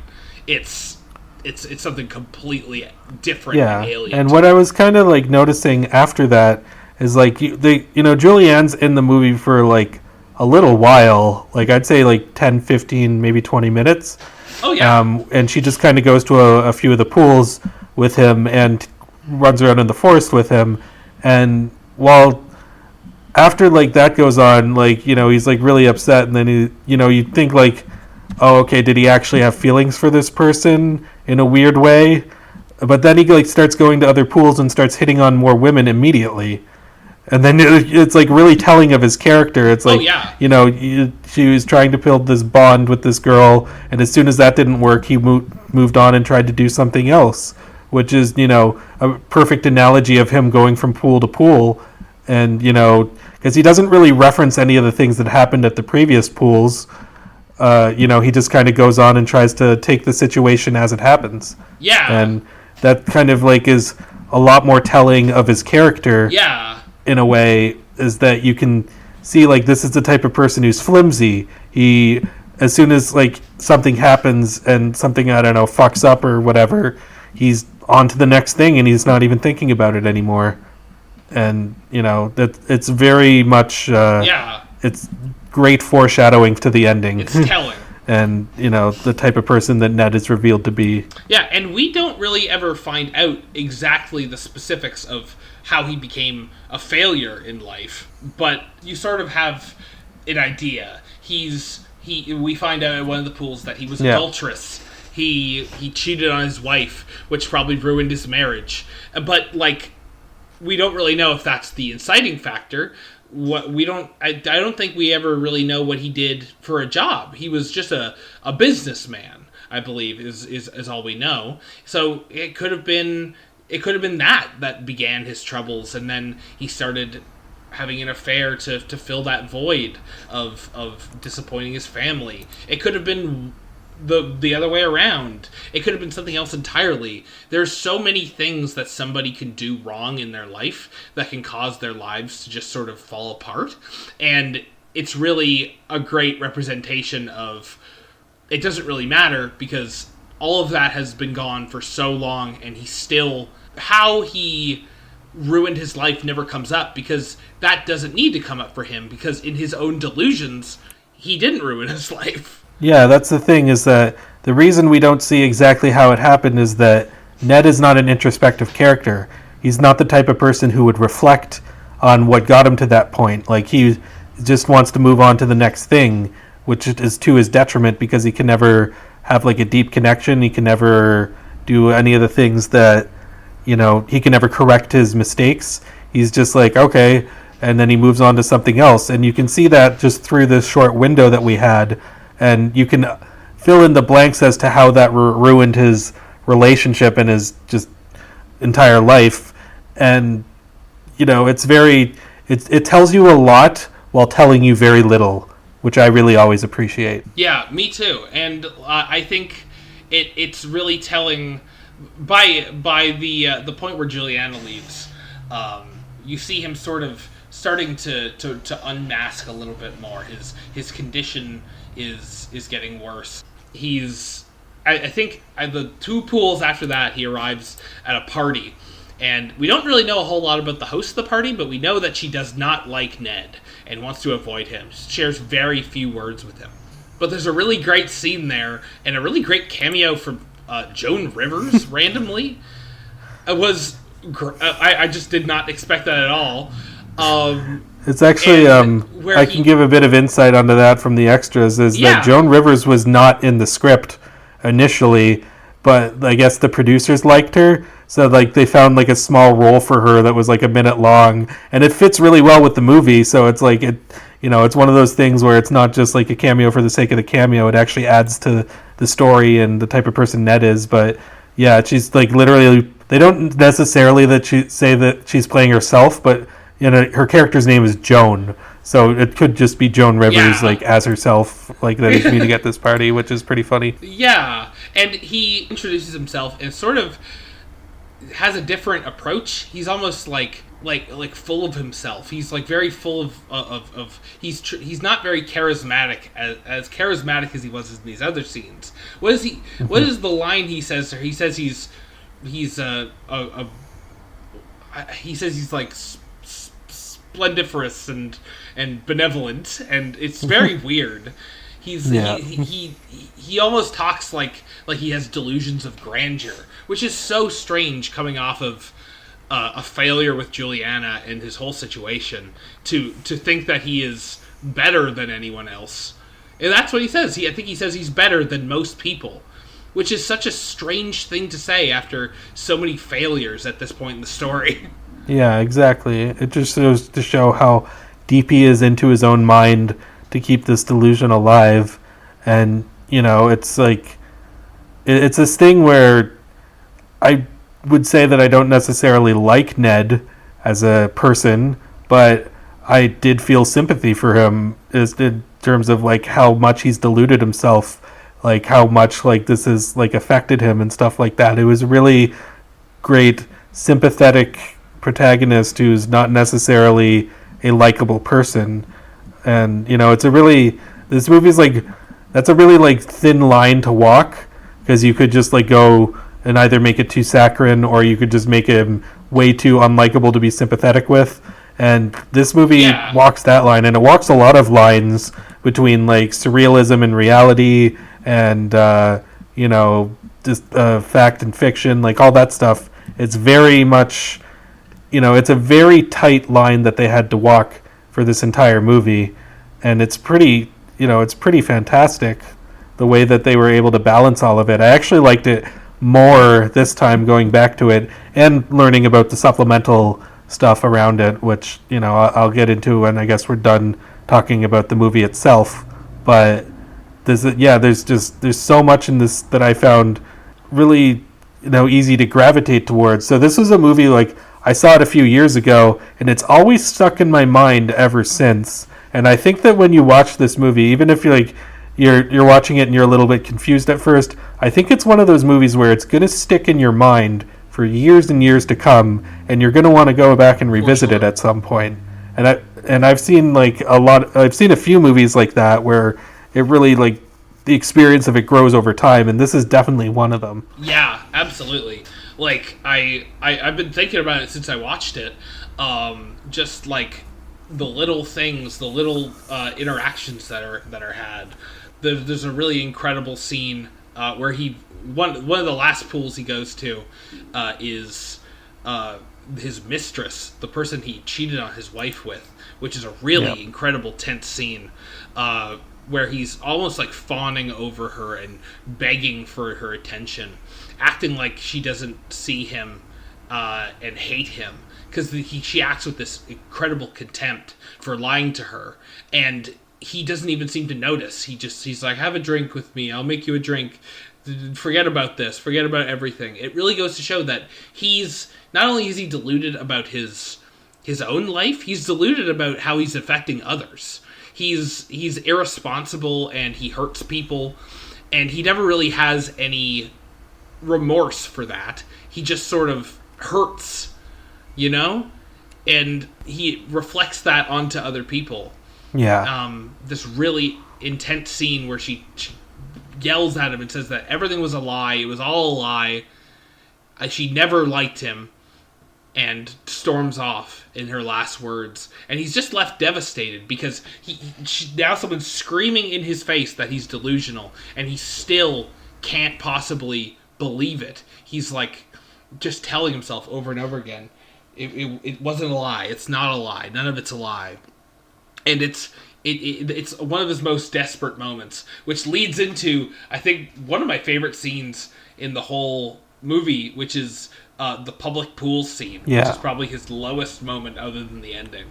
Actually, there is something I want to bring up about that scene with his mistress first, is that Frank Perry, when he was directing this movie, he had a lot of conflicts with Sam Spiegel, who was the producer of the movie, and he's worked on a bunch of other movies, like On the Waterfront, and he's done a bunch of David Lean movies like The Bridge on the River Kwai and Lawrence of Arabia. And Frank Perry was getting into a lot of arguments with him about what to do, and apparently after they shot most of the movie, Frank Perry was fired from the project, and they had one scene with Barbara Loden, which is no longer available anymore. You can only see it in like stills, and that was the scene with the mistress. But apparently Barbara Loden's husband didn't like the scene, so they ended up cutting out the movie, and then they got Janice Rule, and that scene is not directed by Frank Perry, it's directed by Sidney Pollack, who did Tootsie and The Firm and a bunch of other movies I haven't seen. But that was kind of an interesting thing, is that's like, and there's a few other scenes, I think, with them running through the forest, which are also directed by Sidney Pollack, I believe. But that like major moment, that was like one of the last things in the movie, because there was so much conflict over how it would work, and I think it made for one of the best scenes in the movie, frankly. So, I mean, I'm glad that it turned out the way it did. Yeah, it's almost like I didn't know anything about that, but I can tell you right now, it felt different. How the scene was handled, and it almost seemed to, I guess, unintentionally show this sort of fracturing in his own dream world. I guess the way his mind is being presented is changed in a way, and he can't use his own imagination to deflect these things. He has to sort of face them head on, which is pretty much exactly what that is. It's the catalyst for pushing him over the edge. It's the last normal pool he goes to, which makes sense because, as I said, there's a scene after that where the last pool he has to go to is a public pool instead of a private pool, Which again, I talked about in Columbo. There's this idea of the class disparity, and it almost illustrates this fear of the uncaring public, as opposed to his rich friends from when he was a successful businessman. You know, like he shows up and nobody there has any pleasantries for him. The guy running the pool won't even give him entry because he doesn't have a nickel. Yeah. To go into the pool for admission, and there's no such camaraderie that he might have experienced at these other pools here. And he gets into the pool and he has to swim across it, but it's this crowded, chaotic, like it's like a miasma of sound and chaos. Yeah. And it really reflects how he feels in his new life. It's almost like the reality breaking through before the ending. And then he swims to the end of the pool and he has a confrontation with his actual neighbors, which is really interesting because they all have the exact opposite idea that we would have from the beginning of the movie. Is he's a bum, he's useless, and he can't afford to provide for his family or keep the lights on. It's totally putting what we knew about him on its head. Yeah, absolutely. And you could even say like the scene earlier too when he's trying to cross the road and like the cars are not stopping for him or anything. Yes. Like he almost feels invisible in like that type of scenario, and it really goes to show it's like, he portrays himself as this untouchable person who just has everything, but then when he's just on the level with everybody else, like he seems totally lost and dejected. And Burt Lancaster, beyond all like the preparing and everything that he did, and like his performance is just on its own fucking amazing. Like I could not have asked for a better movie star to play this part, I don't think, because it's he has like this such an aura about him where like you trust his confidence, because Burt Lancaster comes across as in most movies as this naturally confident, charismatic person, and he comes across like that in this movie, but it's also the facade beneath that so it's pretty much like a deconstruction of the type of character that he was known for playing, and it really works. Like he really knew how to play it and bring it out. Yeah, for sure. And like as you see him sort of decline, again, you say his physical condition even declines. It's almost like that was even a facade. Like in the beginning of the movie, he's healthy and he's making these great strokes whenever he swims and his perfect diving form. But by the end of the movie, he's shivering and he's limping and he looks like shit. Like he looks like he's been run through the ringer, which he basically has with everything that he's been through. And by the time that he gets to the house at the very end, he's completely broken down. He can barely stand. And it's like... Yeah. Doesn't he like slump up against the door once he like gets there? Yeah, he gets to the door and he can't even open it. The door is locked and he just sort of slumps up against the door, and we get a wide zoom out to show the estate, and the tennis courts are abandoned, and the garden has gone wild, and the house is in shambles, and that's Ned. He is in shambles. This is the destination he was hoping to get to. The destination that he was so eager to get to was a lie. Like there was nothing waiting for him but a lie. Yeah, exactly. It's just yeah, it's like really, it's, I don't even know like what genre you would describe this movie as. Like you could call it a horror movie in a way, but it's a very subtle type of horror where it's very much like about the horrors of living in a lie. So most of the movie, it's like nothing is like explicitly horrific is happening, but if you look at how like in the context of everything, it really does feel like you just watched like this character just be brought down onto his knees and have to face the harsh reality that he's made for himself. And it's a really great character study.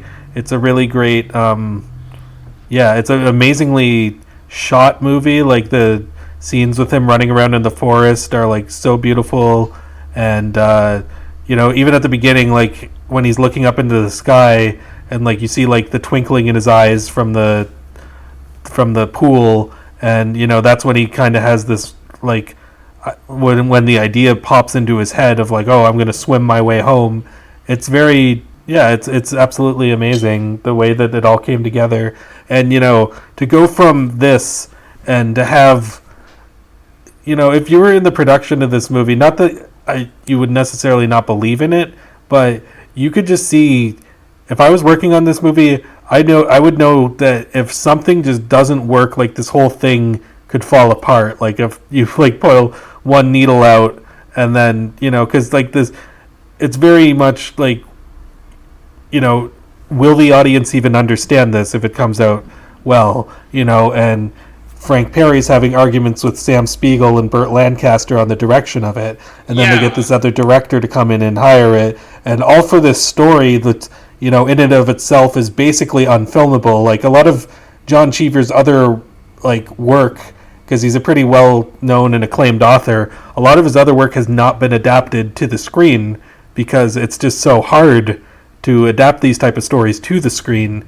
So like anything could have gone wrong with this, and apparently like when it came out, it didn't do that well at the box office, and it got okay reviews, not horrible, not great. It got okay reviews, but it's really found a resurgence in these past few years, and I'm really happy about that. Yeah, as you said, it's really a movie that you need to watch once and think about. It's a thinking man's movie where you really need to approach it again after a certain period of time, after it's had time to sort of percolate, and then it becomes this sort of really beautiful portrait of tragedy, and I just love that about it.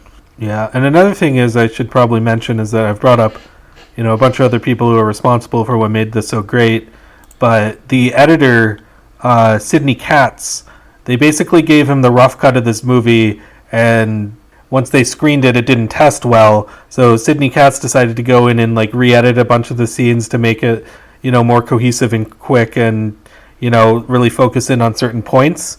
And it's actually kind of funny is that even though Frank Perry had no direction over Sidney Katz in terms of the editing room because he was fired at this point, he liked the edit so much that he hired Sidney Katz on more of his projects going forward. And so it just seems like there's so much of this that's like, and even Sidney Pollack, who is the replacement director who came in after Frank Perry, apparently they had a good relationship too. So there's so much of this movie where it's like you would think that Frank Perry after this production would be so bitter and worn down by it just because of all the fights he had to go through and everything, but it seems like everybody kind of knew that they were all striving for making the best movie possible. And I think it comes out because this is, I don't know how you could make this story portrayed better than it is on screen than it is here, personally. Yeah, no, I haven't read the book or listened to the audiobook, but from how you describe it, it sounds like to adapt a story like this, it requires a lot of talent, which is clearly on display here. Yeah, absolutely. Yeah. And to go into the behind-the-scenes stuff, I mean, I've brought up a lot of it already, so I don't want to spend a whole lot of time on it, but first of all, I definitely recommend either reading or listening to the audiobook of the short story, because it is really good. Yeah. But I also highly recommend that you look at it's called The Story of the Swimmer, which is this 5-part documentary where they go into like all the behind-the-scenes stuff and all the production issues that they had and all the fights that they had with each other on the vision of the project. And, it is this thing where you could see so much of this potentially going wrong and leading to a disastrous project. And, this is a very risky movie. Even when you look at the final product, it's like so much of this could be like something that doesn't translate well to a larger audience. But, like, they really pulled it off. I got to give them credit. Like, this is, a fantastic job. Yeah, no, I've never been a big fan before we started this podcast of these older movies, but it's really opened my eyes and showed that like it's easy for any movie, regardless of when it's released or the culture it was released in, to touch you and affect you like this. Yeah, and it is a really deeply effective movie. And there is another person who I want to bring up, who I also think deserves a lot of credit, which is the composer, Marvin Hamelsich. I think that's his name, Hamelsich. And the whole thing about him is that, yeah, I'm sure that pronunciation was 100% correct. But the whole thing about him is that this was his first movie project. He had worked on stage before doing music cues and stuff like that. This was his first time that he was ever put onto a feature film. And, he went on to compose a lot of other big movies like The Sting or The Spy Who Loved Me, the James Bond movie, which was probably the best of the, what's his name? Roger Moore era. That was probably the best Roger Moore Bond movie. But, yeah, like, this was, like, such a early project for him. And this was, like, maybe Frank Perry's second or third movie, I believe. Same with Eleanor Perry. So, like, this is... A lot of people were pretty early on in their career. I mean, Burt Lancaster was a very experienced actor at this point. But, like, so much of this is, like, in terms of, like, the production sides of things, like, this was a huge risk, even for someone like Burt Lancaster, if, like, a movie like this bombed. I mean, there's just so many ways... Again, I know I brought it up before, but just to have this line that you gotta walk and successfully do it, it's very... it goes to show, like, some of the biggest risks can lead to some of the biggest rewards. Yeah, absolutely. I think that is, like one of my favorite things in filmmaking is putting in all of this effort and fighting for the product that you want to see, and then it turning out like something like this. It's just something so incredible and thought-provoking that, like, even if it didn't get great reviews and if it didn't do great at the box office, it still, I'm sure, touched the people who watched it and changed probably how they thought about things. Yeah. And also, it's a really dark movie, but I do want to bring it up. It's actually pretty funny, too. Like, it has this good sense of humor. Yeah. When you're, like, listening to a lot of the interactions that they have. Like, a lot of it is really funny. Like, I was, like, laughing a lot. Like, partially because of the absurdity of the plot, which in itself, like, it's kind of funny. Like, this whole idea of this guy going around to different pools and jumping into them and, swimming his way home, as he puts it. But, just a lot of the interactions, like, as dour and depressing as the undertones of this movie are, it does still allow for a lot of humor to be found in it. And, it's really, like, it's not a one-dimensional movie in that regard. Like, there's so much of it that I think can be appreciated on a lot of different levels. Yeah, no, and I think that's important, is to have a good balance like that. If you have a movie that's really dark and really depressing, I'm not going to be as receptive to that, because I need sort of a balance of humor and serious subject matter. Yeah, well, for me, it's like when you set somebody up by making them laugh and then you make it as dark and depressing as possible, like that, to me, leaves a huger impact than if it was just like, okay, we're starting off and things are dark and then they just get darker. And, like, I have seen some movies, like, I don't want to generalize everything, because I have seen some movies where it's just damp, dour, depressing the entire time, like Grave of the Fireflies or Come and See or stuff like that. But, there's also the other side of it where it's like, this is how I personally would go about this type of thing, where make them laugh, set them up, and then boom, that makes for a bigger gut punch. Absolutely. No, I 100% agree. Yeah, so I recommend this movie very highly. I was kind of I think this is maybe one of my favorite movies we've covered so far on the podcast, just because of how strange it is and how, like, deep we can go into it. I won't say it's my favorite movie, but it is definitely up there. This is, like, one where, even just watching it twice and listening to the short story, and, I would listen to the short story again. I would watch the documentary is good supplemental material. I don't know if I'd watch it again right away, but I would go through it again to like study it and stuff like that. So I absolutely recommend Everything to Do with the Swimmer. Yeah, and I would repeat that sentiment. Check this out. You could find it pretty easily if you look hard enough and in the right places. Check out The Swimmer. In the right places, yeah. It's about as exposed as Burt Lancaster's entire body in this. He is just naked as can be in this whole movie. Yeah. And he looks... I don't know how old he was, but he looks pretty good in this movie. Yeah, I mean, he definitely... I think this... I'm not sure how old he was, but this was, again, not the very beginning of his career. So I know that he had a little bit of experience under his belt. Or maybe a lot of experience, actually. But, I absolutely love Burt Lancaster in this.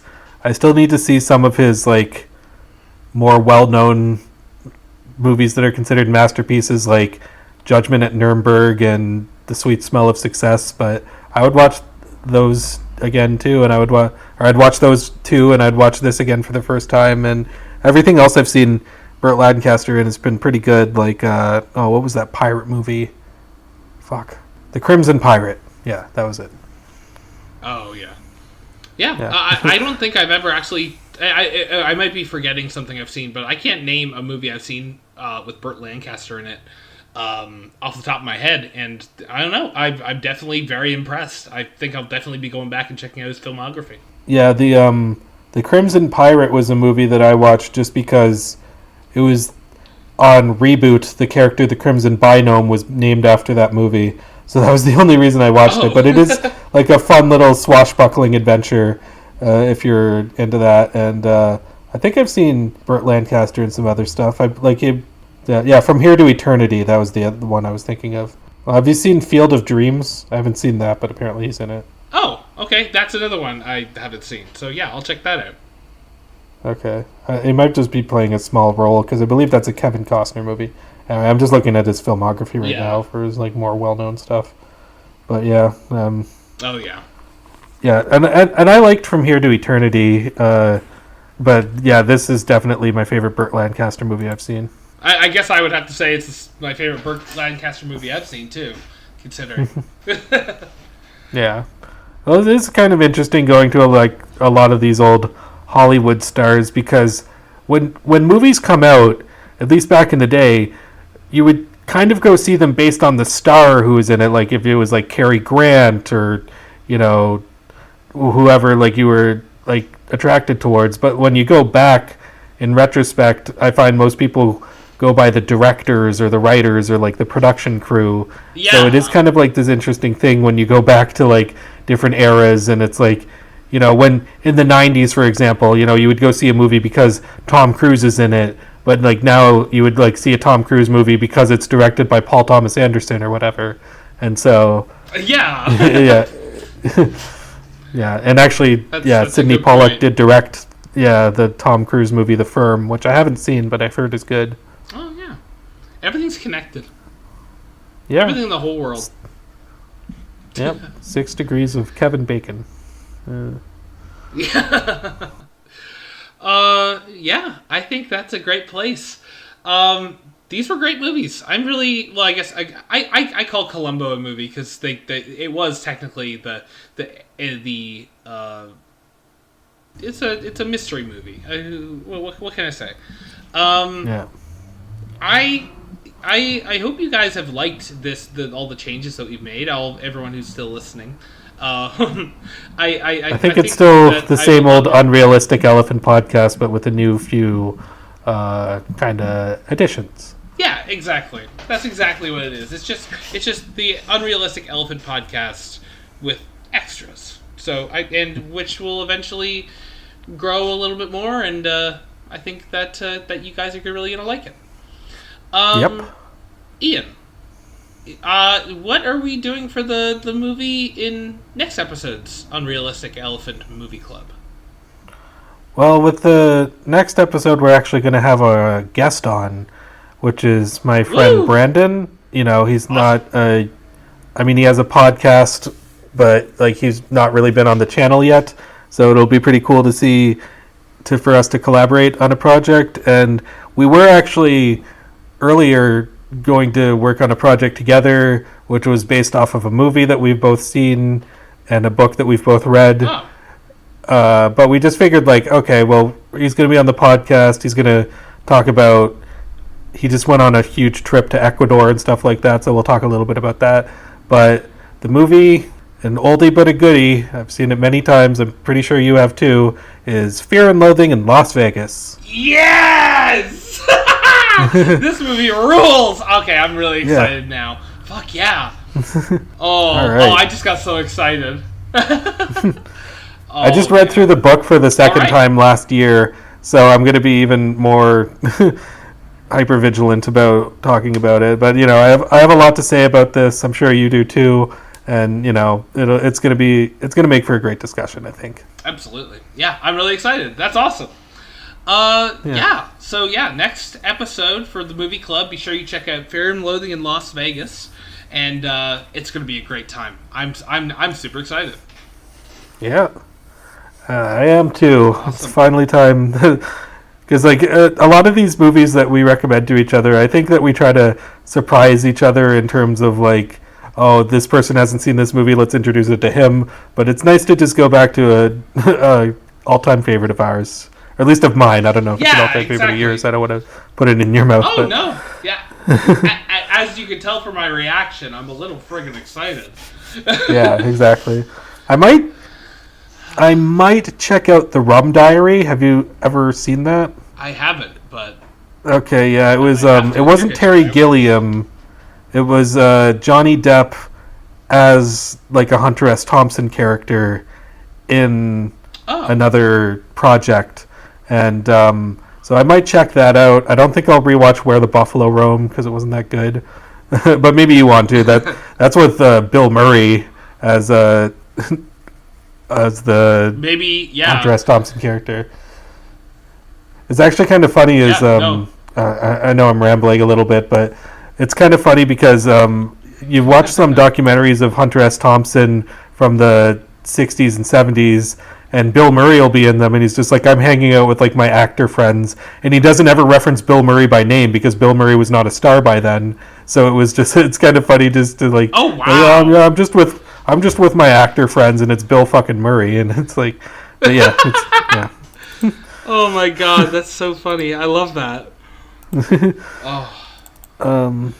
So I guess before we go, I should do the standard outro. Do your thing. Actually, you know what? Not even gonna look anything up for this. I'm just gonna try to do it off the top of my head.